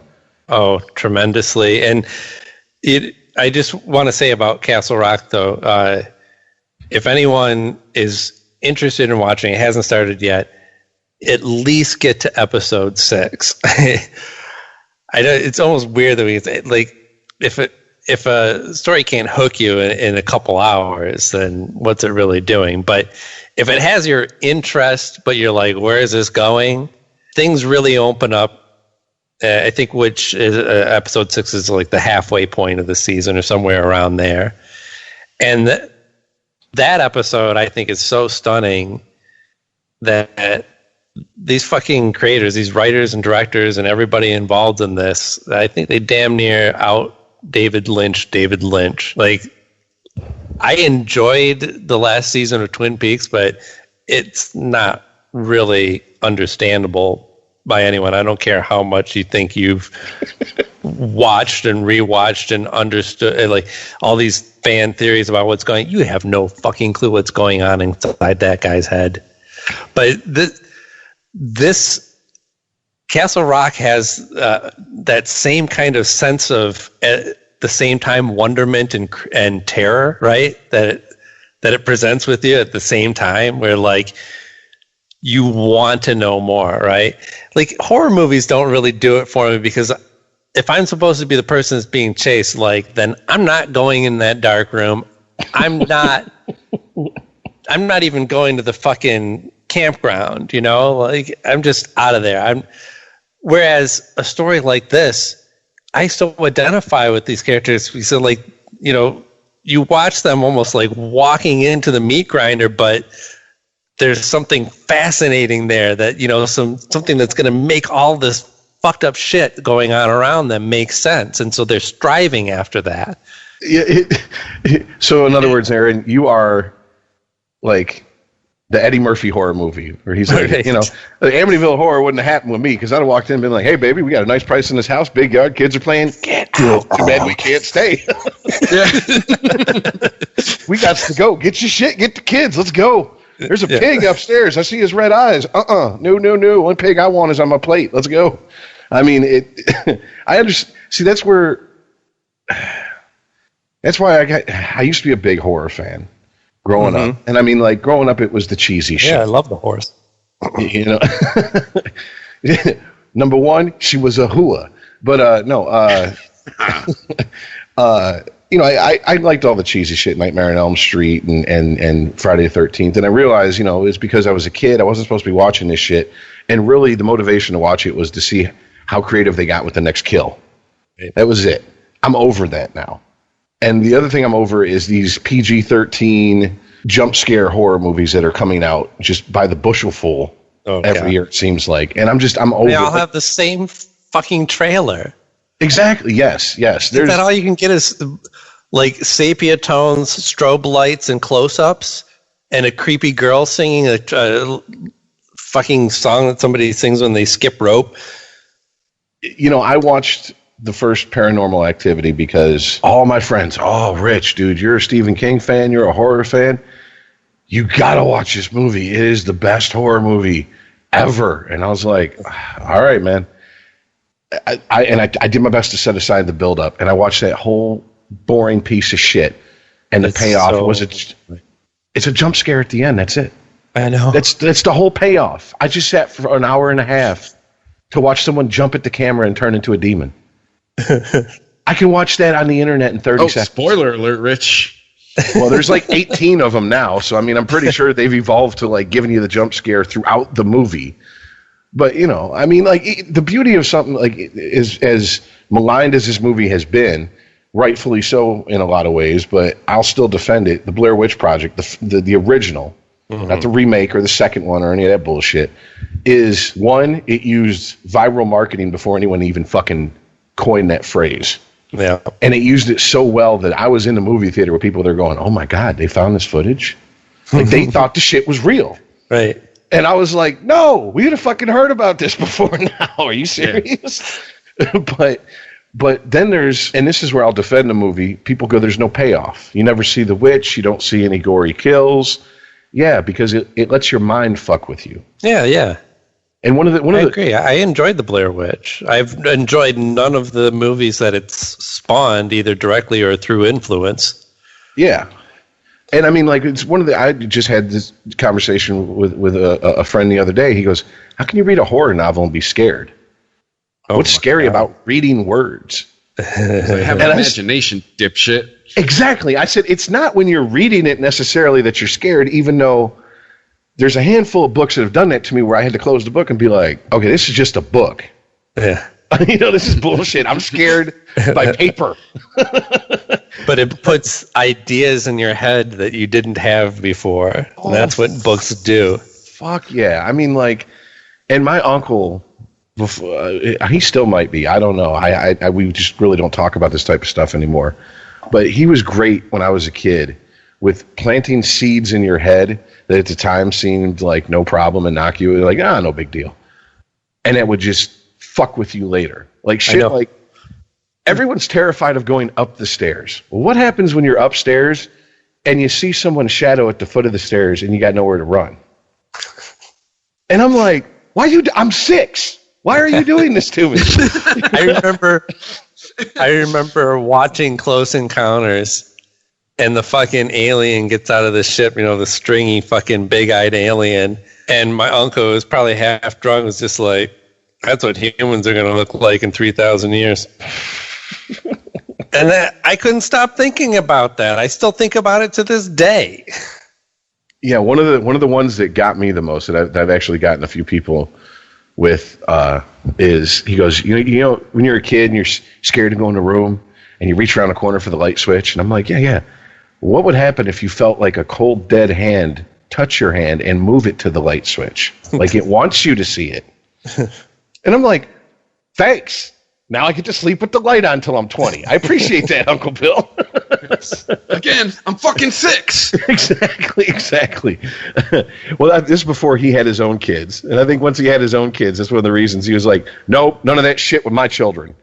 I'm not sleeping. I'm not having them crawl in my bed when they're 6 years old. Don't tell them shit that I told you. But no, and that's the thing about Castle Rock. I don't think it's necessarily scary, but you said creepy, and that absolutely nails it. Because so far, to be honest with you, the first 2 episodes I was watching, I was going, where's the jump scare? Here it comes. Like kind of bracing myself for it, waiting for it. And when they didn't take the cheap way out, I was like, oh, okay. And before I forget, as far as you saying, you got to give it till episode, let's say 6. Yeah. I think that's one of the things that shows like The Sopranos, 6 Feet Under, The Wire have done for a good number of television viewers is to give them the patience for them to set up something to happen. Because I remember when the 4th season of The Sopranos premiered, every week I'd watch it. And we used to have watch parties. Like we'd go to friends' houses or they'd come to my house and we'd watch it. And everybody bitched for the first half of that season that nothing is fucking happening. It's the most boring season of The Sopranos. Nothing's happening. And then, Tony kills Ralphie in the middle of the season. And that was like, oh, shit. Oh, they blew their load too soon. They can't top that. And then the last episode was him and Carmelo splitting up. Yeah. And I mean, looking back now, that's one of the best seasons of The Sopranos. Oh, yeah. It's got some of the best moments in the entire series, but no one really appreciated it at the time. And I think that there's more and more creators in television who aren't assuming their audience is stupid anymore, that they don't need to be spoon-fed shit. And, Ethan Hawke made a statement recently that it was hard to get the type of movies that he loves to do made. For every Purge he does, he has to do 3 or 4 of those to get like one Boyhood movie made. And he's like, nowadays it's just tentpole movies, genre movies that they can make cheap and they know are going to recoup 3-4 times what they cost to make. And every once in a while, a little indie will bubble up. And then what happens? If you look at the directors of a lot of those little indie movies, here come Marvel or DC or whoever the fuck, and they snatch these directors up, and boom, here you go. Now you're going to direct this tentpole. Like Taika Waititi. The perfect example of that. Yeah, I mean, even Rian Johnson. Or Josh Trank. Yep. I remember watching Brick in 2005, and as much as I was like, I didn't think it was like as great as it's been hyped up. It was like, wow, this guy has a definitive style to him as a director. Yeah, you can see it's like watching a Tarantino movie. Even if you don't know who the fuck wrote it, if you know Tarantino movies, and I show you a Tarantino movie you hadn't seen, 10 minutes of, maybe not even that, 5 minutes of it, you're gonna go, Tarantino write this or direct this? Because this is straight up Tarantino. No one talks like that in real life. No one talks in monologue. But there was a second part to that Ethan Hawke quote, wasn't there? You told me about this the other day. Oh, yeah. He said go ahead. Well, that he couldn't get, an independent movie made and with any success, but he can get a television show made. Yeah. And it seems what he's saying. It seems like that's where a lot of the chance takers are going. Right. And I mean, it makes sense because you have Hulu, Amazon, Netflix that will take a chance on a show that would last 3 episodes on broadcast television. Yeah. Well, also, if you want to see a movie that's on Netflix and you're not a subscriber, you go, okay, they want, $11 now a month for a subscription, or I could just rent this one movie for $3 or $4 and watch it. But if you go, oh, there's a show that I want to watch on there, I'll just get it for a month and watch that show. By that time, you've seen all the other content, and then you're not unsubscribing. Oh, yeah, you got your free one. Then you're hooked. Right. It's like drugs. Well, it is like drugs. As in, it eats up a lot of my time and money. But dude, it's like the first month is free, right? Hey, first month is free. Yeah, it is. You're like, hey, honey, you're like a drug. Oh, you can't live without me? No, you cost me money and destroy my life. And that's Rich's hot take on love for the episode. We had all that talk about death and destruction. I'd hate to not mention, I would dare say, my personal hero this week. This is a man who took his own life in a plane crash, in a plane that he stole. And the I real wish I was reason in studios, we could play the audio. It's fucking hilarious, man. The audio, yeah. If you haven't heard it, I would go listen. It's almost unnerving how calm he is. But I think, honestly, listening to how calm he was made me okay with the whole thing, right? Because a guy died, sure, that should be tragic, but you know what? It's not, because this guy wanted to die. And who am I to tell him he has to go on living, right? Just because I think... He was having the air traffic controllers direct him to where he wouldn't hit an area populated with people. Exactly. Here's a suicidal person who hits the news for once, not trying to take out other people before he dies. Exactly. To listeners who are considering suicide, that's how you do it. Yeah. You don't take out other people. You just take yourself out. Not that I'm endorsing suicide for anybody, but if you're going to do it, don't be an asshole. You know? Yeah. And be entertaining like this guy was. And, of course, you have to consider the aspect of this guy maybe had some kind of mental problems that could have been overcome with proper therapy and medication or whatever. Who knows? And of course, I think that's true with a lot of people who are suicidal. But look, a person who is at least a semi-capable adult who sees no point in going on living, who the fuck am I to tell them to do otherwise? Yeah, and some of the criticism I've heard about it is, well, he stole a piece of private property and destroyed it. And it's like, okay, wait a minute. Really? That's what you took away from this? That's fucking punk as fuck. Who gives a fuck? You know? Who gives a fuck? You're telling me that plane wasn't insured? That's exactly. Okay, we all bitch about the cost of car insurance in this state. All right. So, an insurance company is going to have to cough up some money. You know what I'm saying? Like, I'm sorry. I don't. Yeah, It's going broke. You have to do their job.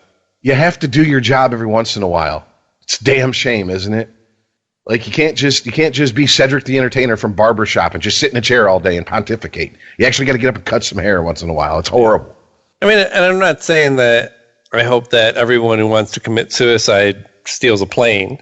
But if you do, you better be funny on the recording.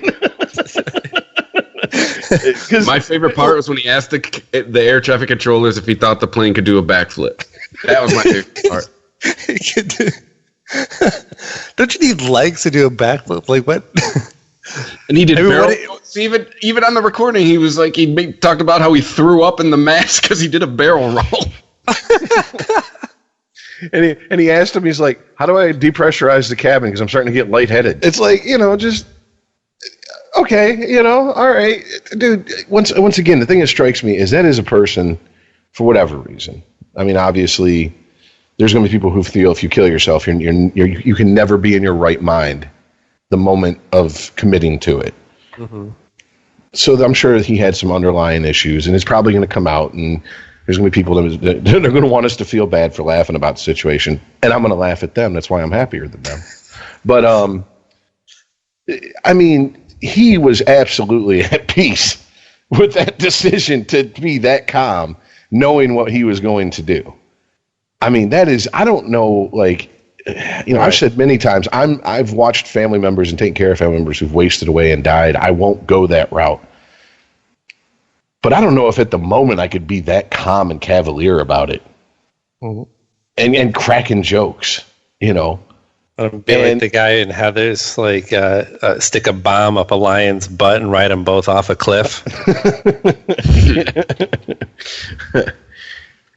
And I'm sure that I've missed some opinion piece somewhere that like I said, no one should joke about this. I'm sure there's somebody who's tweeted in all caps with hand claps in between every word that this is a story about depression. and sound depressed. Right. Really didn't. Maybe, you know what though? Maybe he was just like, fuck it, I'm gonna do it and call up my Molly dealer, get high as fuck and go out just happy as shit doing barrel rolls. Like the final explosion is going to be the best light show I ever got while rolling. You know, another favorite part of the story for me is all the indignation from the aviation professionals. It's not that easy to fly a plane. Well, he was an air traffic controller, just got in a plane and ended up flying.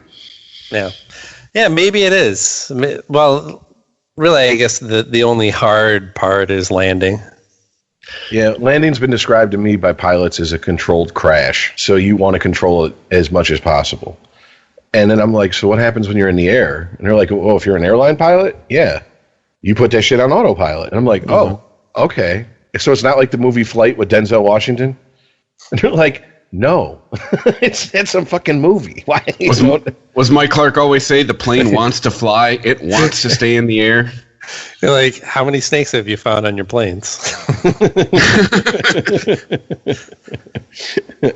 Well, if there's anything I've learned from Commando, is you can stow away on the front of the landing gear and survive when they put it up, not be crushed whatsoever. If you're or just freeze to death or suffocate. Yeah, that's the other thing. Yeah, you could also kill the person in the seat next to you, and with impunity. Arnold has survived. He's dead tired. Yeah. Arnold has survived the vacuum of space, so pretty much proved unkillable.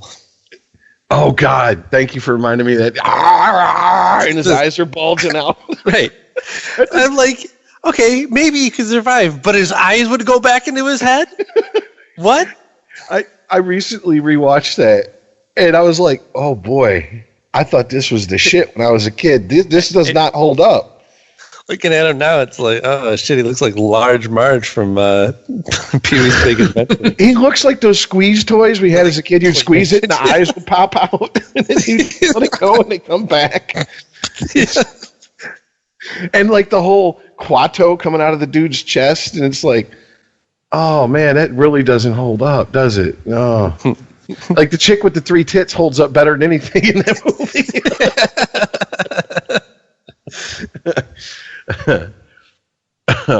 Well, it's certainly the most believable. I mean, I'm sure we already have a person with 3 tits out there, right? Wasn't there a Maury or something? I mean, that has to exist. If I ran into a chick and I liked her, and she always wore baggy sweaters, and then she popped her top one day and she had 3 tits, and I'm like, how'd that happen? I grew up next to Fermi too. Okay, more titty for daddy. I'm fine with it. It's just one milk water out of order. Great, wonderful. Which one's which? What's the joke? You put it on the back, so when you're dancing. Well, yeah, it's like the guy with 2 dicks.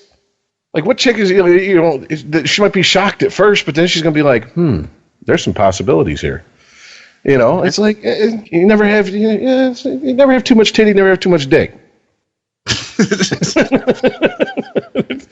Here's the title of the episode. Too much titty, too much dick. I think there is a cap on both of those. Like for me, it's 2 titties, no dick. You're not into the traps. Oh Christ. Oh shit. What was the other thing we talked about? What else? People are getting measles. Yeah. Oh yeah. Because a Playboy Playmate decided to dispense medical advice 15 years ago. Good job, everybody. Why couldn't she just hand out blowjobs and titty fucks instead of that bullshit advice? I'd have gotten that long blowjob line. Now I got to worry about fucking some kid coming up to me, right, coughing, and I got spinal meningitis or some shit. The fuck? Like, is this guys? Look, I don't know. My daughter was vaccinated. It was never an issue with me. Is this an issue with anybody that you know or your family members or friends and their kids? No, and it's been disproven too as far as the whole autism scare. They have disproven that. That was Jenny McCarthy popping off 15 years ago. Well, yeah, I mean, she was popping off about one specific study that a doctor or scientist did, I can't remember what, and that was completely disproven, right? There's no consensus on any of this. That's the thing. These are not consumers of science. These are not even believers in science. Is it people that find one story that confirms with their beliefs and then holds it up like it's the Bible? Oh, I love those people. They're fun to have a discussion with, especially when you go, okay, so this study, when they did a peer review on it, what they say, and they go, what's a peer review? Right. You're just like, okay, so how about them tigers? Some nice weather we're having, because there's no point in having this conversation. Right. Well, maybe now at least we can have a conversation on what's worse, measles or autism. All right, fine, I'll give you. All right, let's assume that it causes autism. What would you rather have? Polio or autism? Right.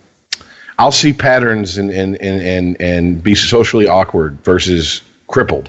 How about that? Yeah. I'm good with that. Yeah, I mean, especially these days where we go out of our way, and I know that sounds like I'm shitting on going out of our way, but I'm just stating the fact to have schooling for kids with autism and have awareness for kids with autism instead of just, throw those kids in special ed class in the back of the school. Then they show up and they eat lunch in that class and they never change classes. You see them at graduation, like, who the fuck are you?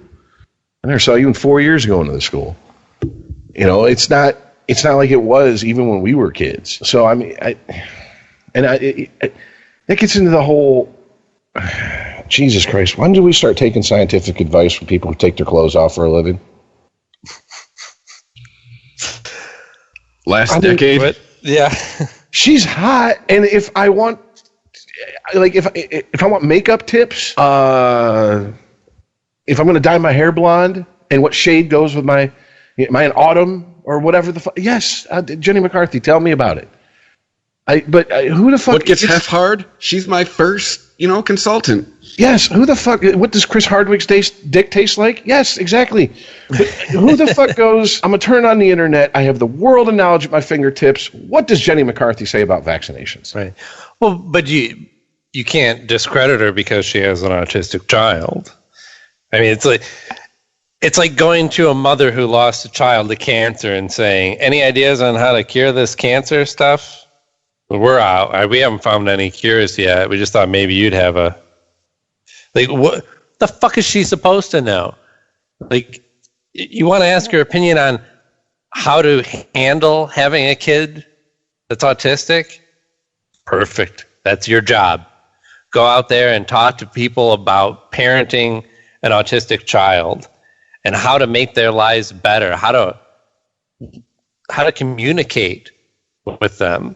But instead, she uses that platform to spread. I mean, I don't know. Literally spread misinformation that could ruin people's lives. Mm-hmm. And not people who had a decision or had it's not like these are adults who are avoiding the vaccinations for themselves. They're making decisions for babies. The weakest. I mean, when you are born. Anybody who's a parent knows this. This is just a big ball of weak. It is the word of the week on ChristopherMedia.net. It is soft. It is your job to get it ready for this hard, cold world. And what kind of person looks at this soft baby and goes, not soft enough. How can I make it softer? It's like, seriously, and if I was her kid, at a certain point, I think as I got older, I'd go, wait a minute. So you had me, I'm autistic, and your fight became against vaccinations, not, like you said, Aaron, how to properly raise an autistic child. That's you didn't write a book about that. You didn't go on talk shows about that. No, you went on The View and yelled at Whoopi Goldberg about mercury and vaccinations. Yeah. Is this all connected to some hubris? Like my genetics couldn't have produced this. It had to be something else. Right. Yeah. Some chemical the government injected into my kid. It wasn't my fault. I'm a Playboy Playmate. I don't make an imperfect person. Must have been a chemical. Jesus. Yeah, absolutely. It's a way to kind of not take responsibility. And look, for all we know, autism could just be something that happens and will continue to happen. It seems like a more modern phenomenon, and so we want to attribute causes that must be from the way that we live now, right? It's got to be in something that we're breathing or eating It's got to be something in our environment or our medicines or in our water that's causing this. And really what it is we're getting better at identifying these things. Exactly. And being able to classify it and then start attacking the problem, right? And there might not be a way to stop people from being born with autism, but we might actually get to the point where we stop classifying it as a disorder, where, hey, these people are just wired differently, and we have to learn how to communicate with them, right? It's not that you can't communicate. Part of autism is that you don't really communicate with other people in the same way that comes natural to everybody else, right? Babies know how to fucking make eye contact and recognize faces and mimicry and all this shit that we use that is very effective to have us communicate our ideas with each other. And autistic people don't have that, and it's not that they can't have it, but it doesn't come naturally to them, right? And so then I think in the past we just thought, well, kid's simple, kid's retarded, the kid's got, problems. Put them in a special ed class, let's forget about it. Put them in a home, let's forget about it. They didn't know how to deal with it. Honestly, we might get to the point where we stop looking at this as something's defective with that person. They are just, not even different. Like, different sounds like your class, like I'm normal and they're not. It's I'm looking at it as more like it might be just like skin color. Like, okay, I'm white, you're black. It means absolutely nothing other than, maybe it's easier for me to get a job in America than you, right? So that's something that you have to overcome. Well, it really smacks of, because my cousin by marriage is autistic, and some of my former in-laws they got some serious rabbit ears over that issue. And I remember a very interesting discussion that was started around a bonfire while everyone was drinking, because that's the best time to solve the world's problems. When someone said, we're getting better at diagnosing autism, that can only be a good thing. There was some people in my former in-laws camp whose response to that was, no, it's bullshit. They just want to slap everybody with the autism label. And that's horse shit. That hurts real autistic people. You're not comfortable in social situations. You're not autistic. Oh, you're kind of a dick and you don't pay attention to social norms and customs. No, you're not autistic. You're just an asshole. It's like, right. It's like, okay, yeah, I understand where you're coming from, but at the same time, 100 years ago, better example. I'm sure every family has one. My family, being from down south, I had a family member who was bipolar. Yes, thank you. I was about to say manic depressive, but that's a 60s term. Right. And she would go into her manic episodes, and the family would say, "Oh, she's having one of her spells." Yeah. And but there was actually family members who thought that, no, depression is a demon who's possessed your body. That's why she's depressed. And I'm like, if this was 100 years ago, your way to solve it would have been to drill a hole in her head and let the demons out. Do you understand that we've evolved? That can only be a good thing. We're no longer looking to supernatural reasons for observable fact, to prove why this observable fact is happening. Yeah, I understand that we may have gone a little bit overboard with the spectrum. Like, this is a spectrum disorder, and here's where everyone falls on it, and you might be a little bit on the spectrum, but it does help illustrate what we're really dealing with here. That the idea that being autistic doesn't necessarily mean that you can't function at all. It doesn't mean that you're stupider in any way, right? You have people who are autistic have the same ability to process information. They just don't have as good a way to have it communicated to them, right? Or to communicate it to others. Right. So the communication breakdown hinders the learning. Whereas if somebody has like Down syndrome, there's a definite ceiling to their mental capabilities, right? Come on now, I watched Life Goes On. I remember Corky. Those downsies can do whatever we can do. Jesus.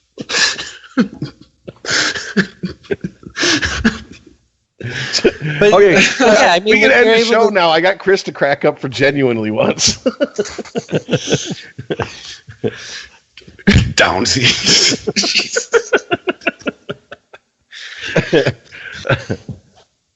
Well, I mean, speaking of autism and retards, there was the Unite the Right 2 rally. Oh God, yeah. Yeah, we're less than 30 Nazi white supremacist nationalists showed up, and nothing happened. I say nobody cared. It seemed to be a blip on the news radar. And I mean, this was like built up for weeks and months in advance. Oh shit! This is going to be the start of World War II. A fucking emergency. Like, what was it, 2 or 3 days before it happened? That's ridiculous. Because doesn't that start involving federal money? Good choice of spending. Good job.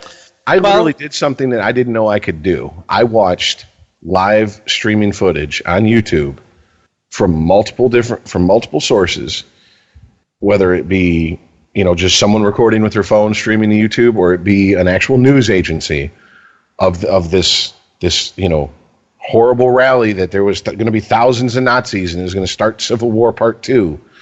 And I was like, this is fear mongering in the press that we talk about. And this is why when, Todd would say it, you guys have said it at times, we get the press we deserve. At times like this, I'm kind of like, no, they're pushing it. They're pushing an agenda. They're pushing a narrative here that's not there at all. Mm-hmm. There was nothing to be as up in arms as people were saying they were going to get about. It was a joke. I mean, the first one was pretty much a joke, except for the cops didn't keep Antifa and the Nazis separate.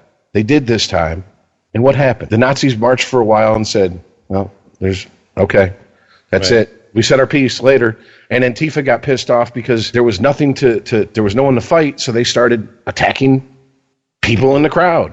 One of which was an NBC News person. Grabbed the microphone, unplugged their audio, assaulted their cameraman.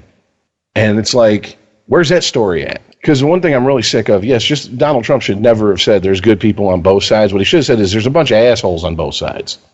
Yeah. Is really what it is. And he could have been the one president to say it just like that, and he'd have had most of the country nodding in agreement. Been like, I don't agree with him on much of anything, but that I do agree with. Because Antifa really showed their ass with their attitude towards people there to promote their fucking agenda. Think about that. Well, it was interesting that I saw some snippets of white nationalists that were talking about this in the aftermath, going, "Oh well, this was all part of the master plan here." Okay. That we say that we're going to have this big rally, and then nobody shows up, and then Antifa shows up to oppose us, causes a bunch of trouble, and they get all the bad press, and we're going to continue to do that. And I'm like, hey, nice try. I mean, that actually is what happened. So okay, kudos for you identifying it. Good luck on trying to pull that off again. Well, not serious good luck. That was sarcastic good luck. But nobody's buying this. That's what I meant to do all along. Well, they're doing what most people try to do nowadays. They're trying to control the narrative. Yeah, they're spinning it. Absolutely. Everybody does. On both sides. I think rational people who value, reason and logic need to really start looking and stating the facts of the situation of, just like Charlie LaDuff did, for the most part, this is a paper tiger. This is a media created, boogeyman, that there's Nazis everywhere hiding behind trees, ready to, it's playing right into Trump's fake news narrative. Exactly. And the shit needs to stop. Okay. I mean, anybody anybody who's ever worked a fucking camera knows there are angles you can take shots to make a crowd of 15 people look like 1,500. The minute you get a camera, you start figuring shit like that out, unless you just have no eye for photography whatsoever. Well, shit, you get the right angle, you can make Toronto look like New York. Exactly. You know, so this shit needs to stop, and we need to focus on the real issues with people that we disagree with politically, instead of everybody who supports Trump, Nazi. Everybody who supports Bernie, communist. Everybody, you know what I'm saying? Like, it's no. These are people who, for the most part, have, for all of our lives, have been on the fringes of society, have been the butt of jokes. I mean, like, I can't even think of a legit movie that really even tries to, like, explain the Nazis, like the skinheads side of how they view the world. The closest, I guess, is American History X. But I mean, that was kind of an ambiguous ending. It was kind of like, you know, yeah, you can do all this damage and then say, okay, I was wrong and I'm going to change my mind, but that doesn't prevent the consequences of the damage you did from befalling you. Right. And it certainly doesn't paint a pretty picture of white supremacy. No, because I mean, ultimately, you know, I've known enough people in jail. I've watched enough documentaries. It is the truth. You know, when he went into prison and he saw fellow skinheads doing business with, you know, the Mexicans and the black gangs and stuff, and he's like, "What the fuck is that? I hear a lot of fucking strong talk, but I don't see a lot of action." And they said, "Hey, save that shit for the streets. This is prison. All right? The whole reason you're alive is because that motherfucker does business with those people. So shut the fuck up." That's the reality of this shit. These aren't people who are so dedicated to a cause that they're willing to die on that hill. Right. No. Ultimately, these are people who are probably really fucked in the head, looking to belong. Yeah, they're lost, fucked up. They want a fraternity. Exactly. They want a family. And they found the wrong one. I had one friend from high school who went on to become a full-blown skinhead, tattoos, whole nine, and I almost said his name. I won't say it. Let's just say that White Power Bill. Call him White Power Bill. White Power Willie. White Power Bill's got dirty ears. Let's just say that it didn't shock me when I heard about that, because he was always the one in the group who was looking for a bigger group to be a part of, something bigger than himself. Right. You know, and I mean, but for maybe a few different. But not so big that it has blacks and military. Mexicans and Jews in it, right? Well, yeah, not that big. Yeah, you know, I mean, you know, who knows? I don't know about his childhood. Who knows what happened that made him go that route instead of like becoming a Hare Krishna or whatever the fuck. You know what I'm saying? Like, It's the same fashion sense. Shaved head. You guys are against hair. We got it. You know, but it just irritates me, because I watched with my own eyes the live feed of the quote-unquote good guys attacking the press who was out there to promote them as the good guys, to paint that picture of them. And then the press just goes, "Shh, don't no one say anything, because that'll fuck up this oh so carefully crafted, you know, narrative we have set up here." Right. And you know damn well if one of those 30 fucking Nazis broke away from the pack and attacked a reporter, we'd have let off the fucking show with it. Yep, it's a clip we've been seeing like ad nauseum for the last week. And you know, yeah, anyone out there who thinks I'm so what? You're supporting Nazis? No, I'm not supporting fucking Nazis. What I'm saying is, learn to read between the lines of the bullshit we're fed. I'm past this fuck. I'm gonna use a white girlism. I'm over it. When it comes to why we have the press we have, is it because we deserve it? Is it because we're stupid? I don't give a fuck. Learn to look past the bullshit, because that is where a lot of our problems are coming from these days. People cannot differentiate reality and bullshit, and it's when it's fed to you. Yeah, I have a little bit of sympathy for them, but ultimately, come on now, it's not that hard. And I mean, let's be honest here. If Antifa was not marching in protest of a white power rally, and they were marching against capitalism and doing the shit they do, breaking windows out of stores, destroying private property, attacking people who were in support of capitalism, because that's, they're diametrically opposed to that and them, we would be painting them as the bad guys. Mm-hmm.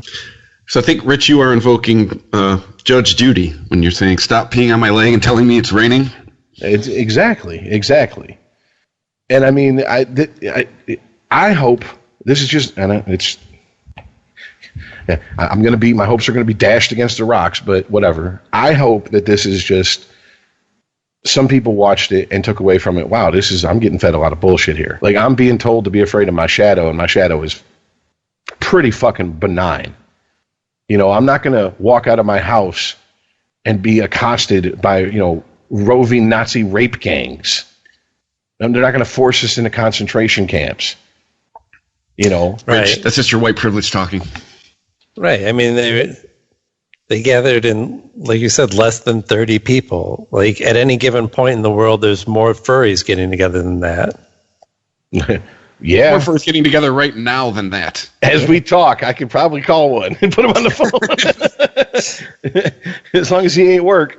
He's probably got half those numbers. I'm going to say, and he's not even trying. That's not an organized march. But also, I do have to say this. I also find it so fucking amusing because of digging into a few different stories that I've dug into. I've been on the Chans for the last 3-4 weeks, and the build up to it on all the Chan sites was like, oh, get ready, brothers. This is the day we've waited for. And I'm just reminded of when we talk about, these young people who will go to marches and protest shit, but won't go out to vote. Like, where were all these fucking people that were online saying, oh, this is going to be, we're going to wake up, white people. We're going to wake up America with this march, and 30 people show up. Like, if that doesn't tell you are literally pissing into the wind and accomplishing just as much as that will accomplish you. But also, people are going to have to start understanding that all this shit on these forums is just a bunch of bluster, right? That's not where the white power movement is happening on 4chan or 8chan or Infinite Chan or whatever fucking Chan you want. These are guys that, sure, okay, so that you'll get somebody posting pictures of I want to see some big titties, whites only. I don't want to see any black titties on this. And then it'll be girls with big asses, whites only. Okay, now you're just fucking joking, right? So it's just a threat of Ziggy Azalea. Right. And then I saw one the other day that was shark photos, whites only.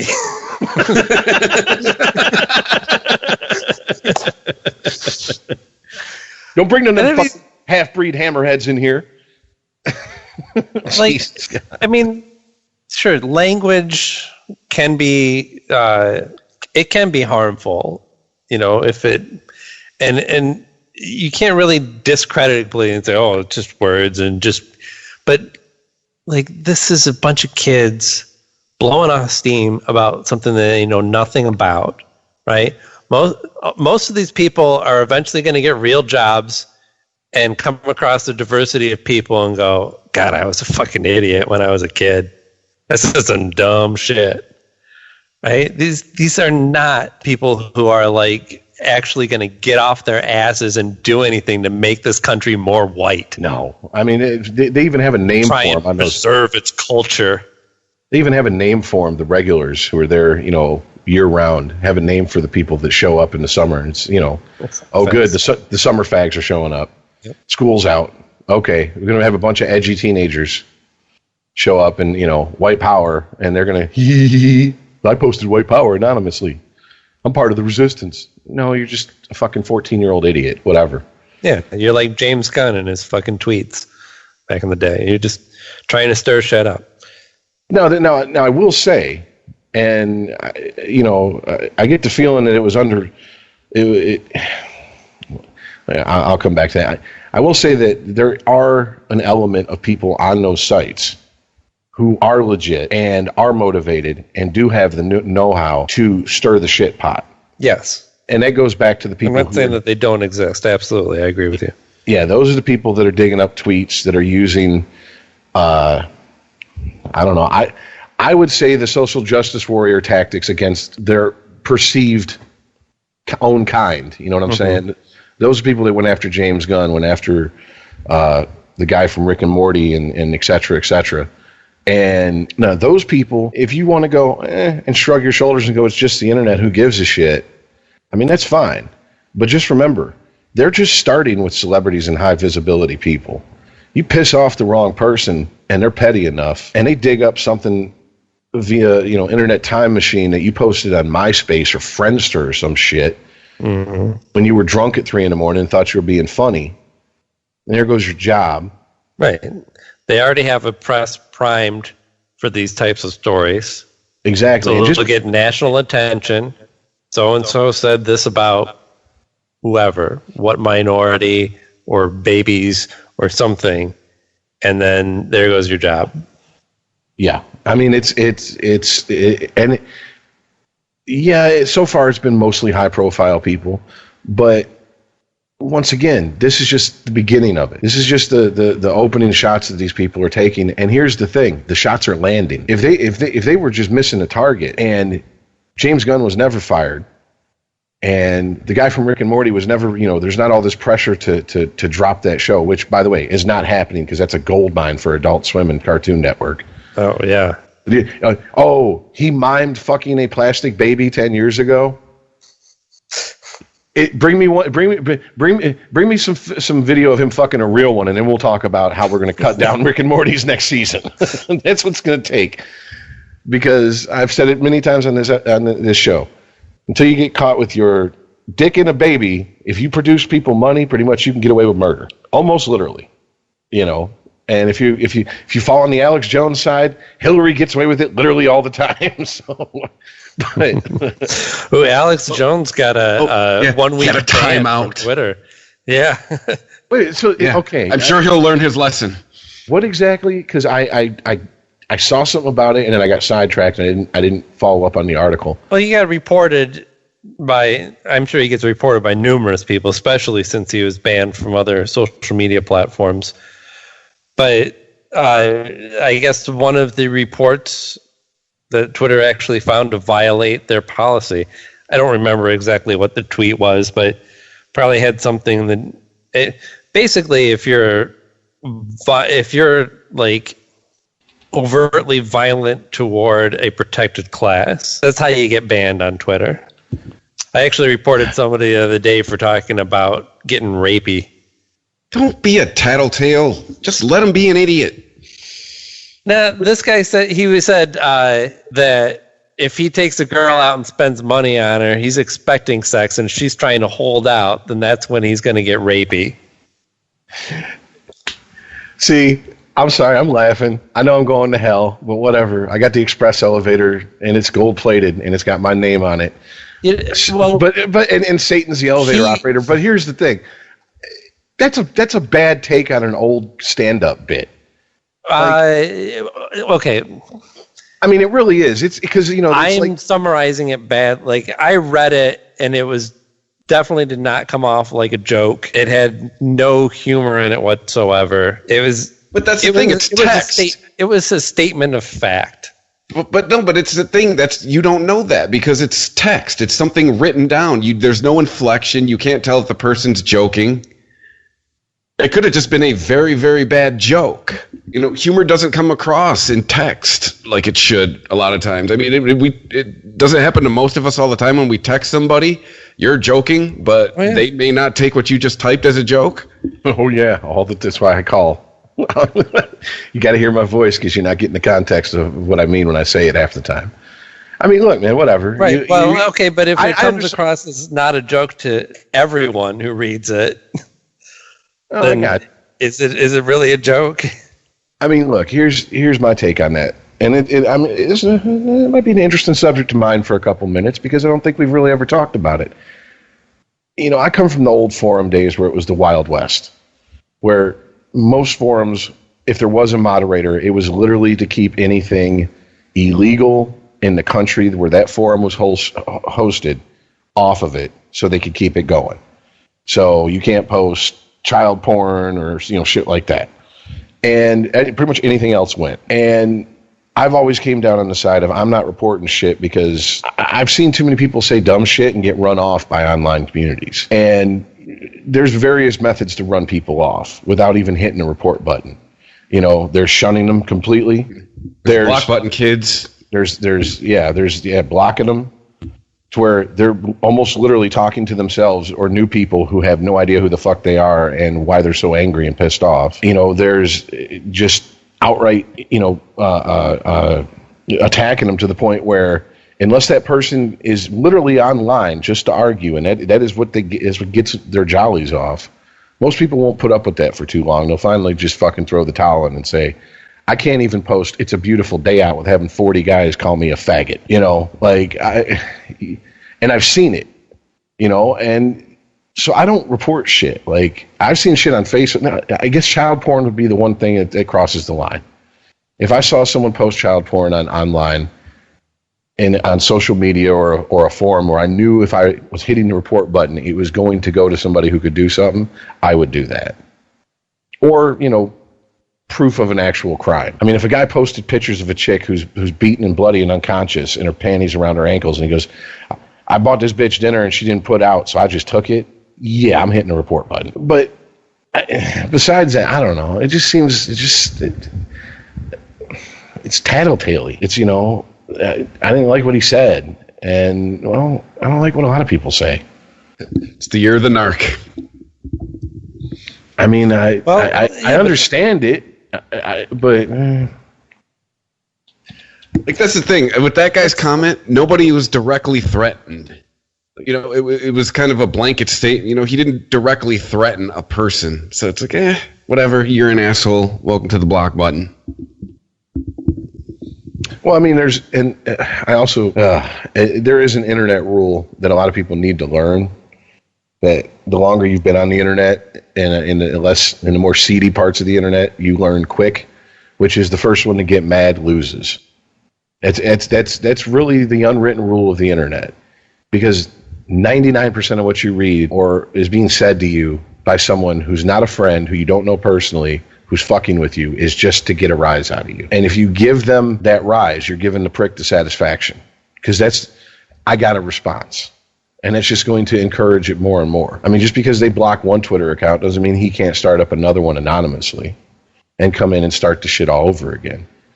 I mean, there was a musicians forum that they pissed off this one guy who must have had no life, because you almost set your watch to it twice a month. He would bomb every forum with scat porn. I mean, it was just like literally like his style, you know, and he would do it when he knew people were at work, like who, you know, had cubicle jobs, who were supposed to be like doing their job on their computer, but they'd have another tab.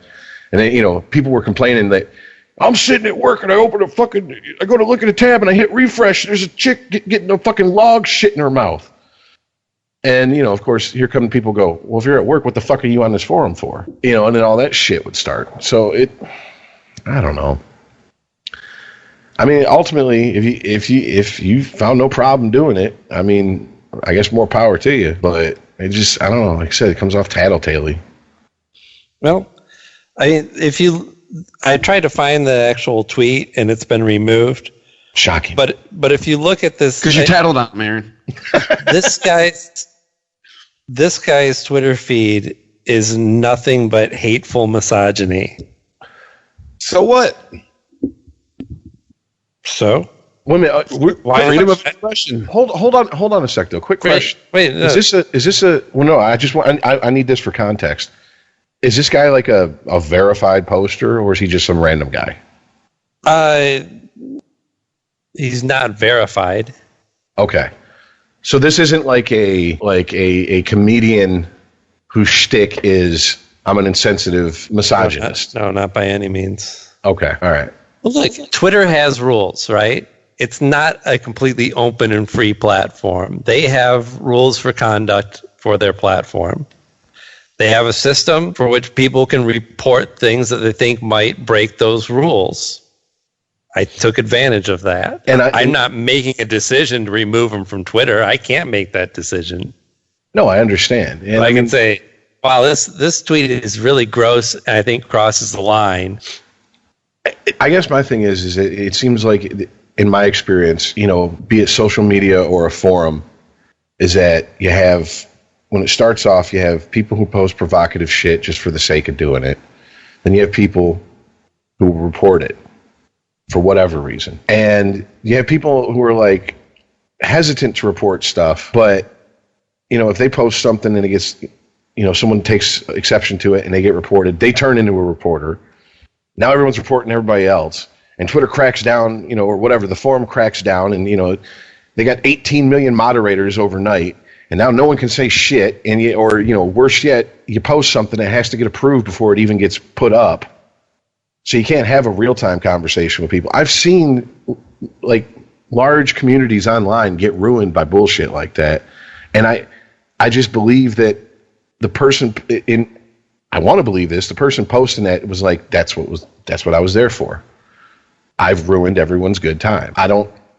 It doesn't matter if they believe or not what they posted. Their intended purpose was to shit on everyone's good time. And now you have an authoritarian forum that every little word has to be approved before it's posted. Why? Because some asshole, should have got some block user in his life, didn't. Yeah, it's now a forum that's no longer really useful to most of its users. So what do? They go elsewhere. Exactly. And if you especially, the more nowadays what's considered the nerdy shit, there used to be specific forums, like if you're into this author or this comic book or this whatever. And I would watch as there would be migration from one forum to another. And one group of musicians actually created multiple forums and put them behind, like, you had to be approved membership.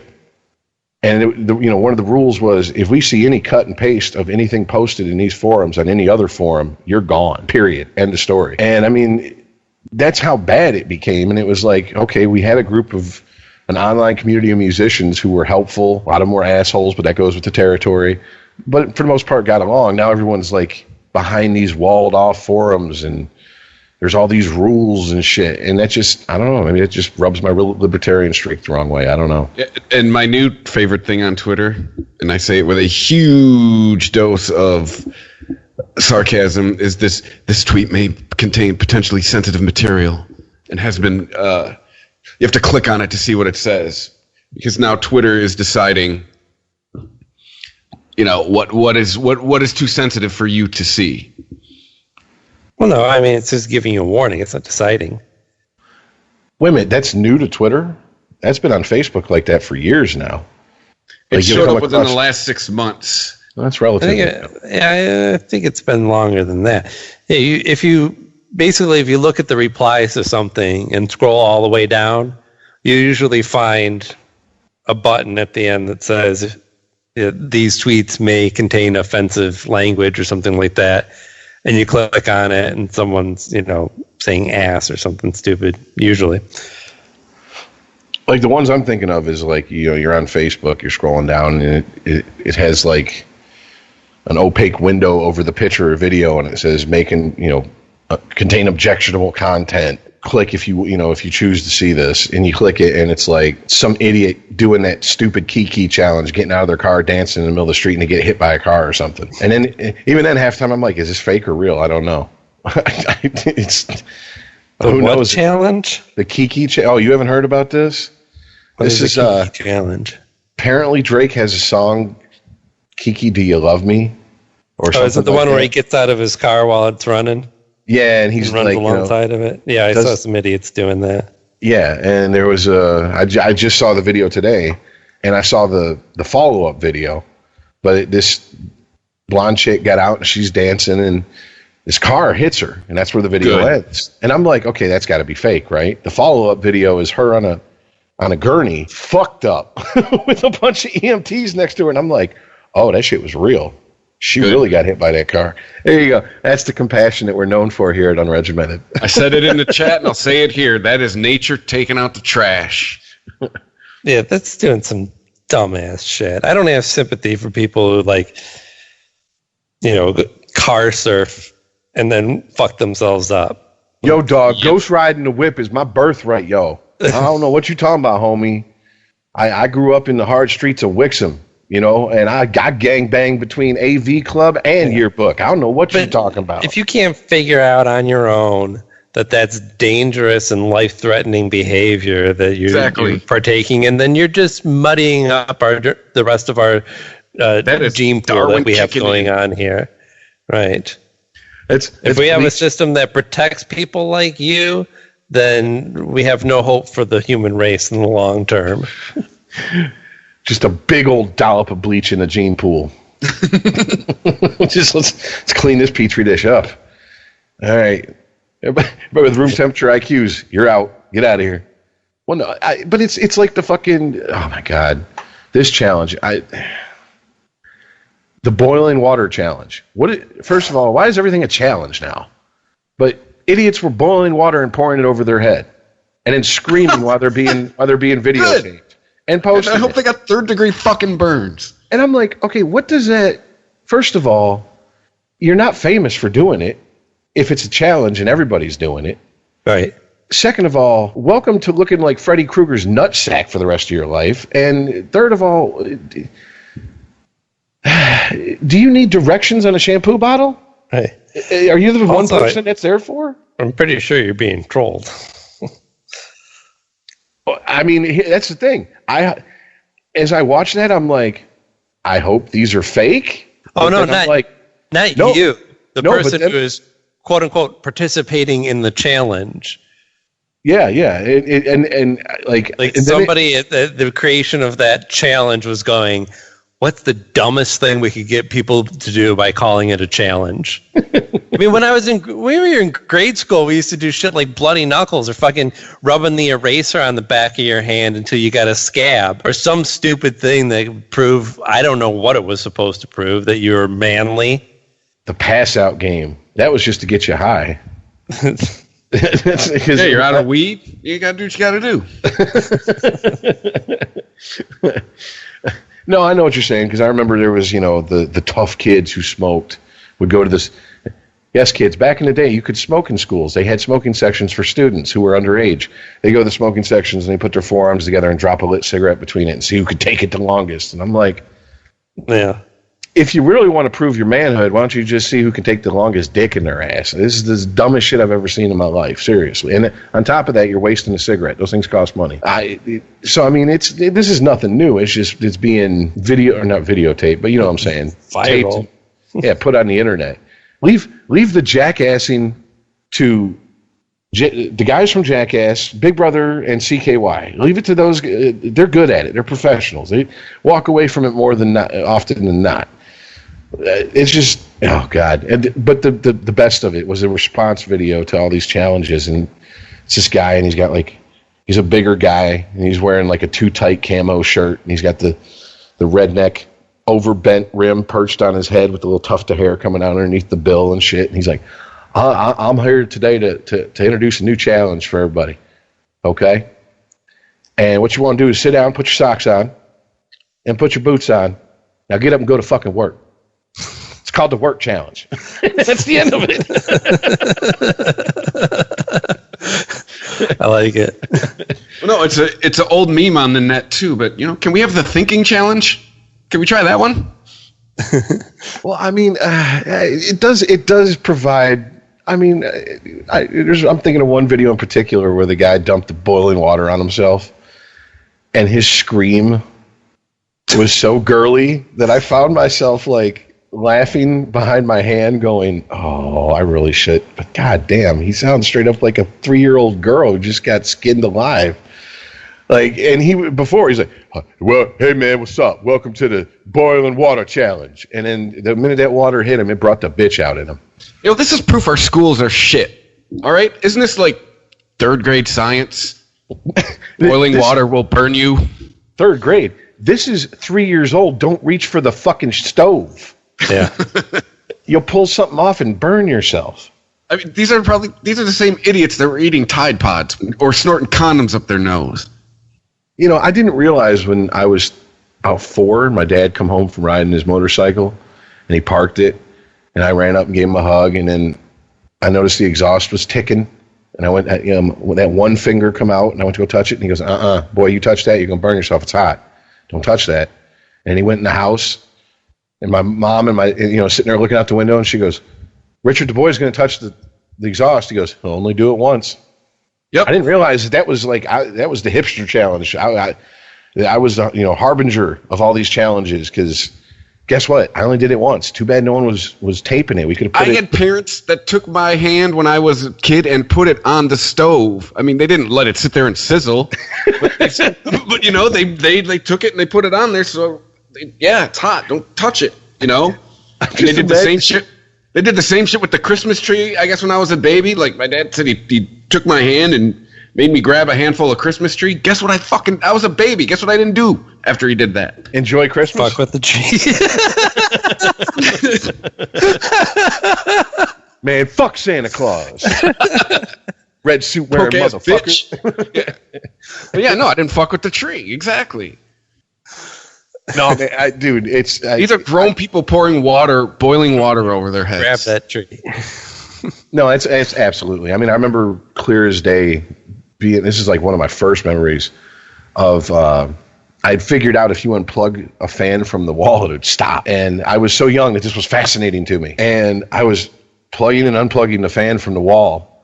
And my mom said, stop, and she smacked me. Stop messing with that damn plug. Get away from there. What's wrong with you? And she'd leave the room, and I go back over and do it. And I remember she left the room, and I pulled it out halfway, and I touched the prong. And I got shocked like a motherfucker for the first time in my life. And that solved me from messing with electricity. Exactly. I was like, nah, I'm good. Hey, the power's out. Call an electrician. I don't fuck with God. I'm not messing with that shit. I don't know what a ballast is. I don't know. I ain't messing with it. I think the whole point of this is that 3 of us were smarter as babies and half of these idiots doing this challenge. And it's sad because it's like, dude, I've spilled not boiling, but you heat up something like a microwave dinner and it's got the gravy. I've spilled the gravy on myself right after I pulled it out the microwave. And that shit blistered and peeled and hurt and it sucked. And it's like, I couldn't imagine doing that to myself and not getting anything for it, except for I got to post it on Facebook and I got 20 likes or laugh emojis or whatever. You're going to have to pay me to go through that pain. Fuck that. I need something real to do this to myself. Aren't the what Gen Z supposed to be more, what do you call it? Concerned with money than millennials and shit. So why the fuck are they doing all these challenges and no one's paying them? Pay me to hurt myself. I don't know. Johnny Knoxville's made a career of it. Fuck yeah, he has. But yeah, God. Yeah, boiling water challenge. That's 2018. And I thought the ice bucket challenge was dumb. Remember when we said we were going to talk it? When we brought that up the first time, we were 6 months from now, we're going to be talking. And we're going to go, remember that stupid ice bucket challenge? It don't get dumber than that. Wait a minute. Keep digging. We found another rock layer. Yes. We can get even lower than that. All right. So anything else, gentlemen? I think we've covered it. Yeah. Just make sure to hit us up on Twitter at UnregimentedPod. You can email the show unregimented@christianmedia.net. And yeah, that's all I got, guys. So that being said, we'll catch you next week. Thanks for listening.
If you like this show, please tell a friend. Please follow us on Twitter and like and share us on Facebook by searching for Christopher Media. You can subscribe to all ChristopherMedia.net shows for free on ChristopherMedia.net. Please make sure to rate and comment on all your favorite Christopher Media shows. Thank you in advance for supporting Christopher Media by clicking on the PayPal button and by clicking through to all the sponsors who support ChristopherMedia.net. Thank you for visiting ChristopherMedia.net, and thank you for listening. Thank you for visiting ChristopherMedia.net.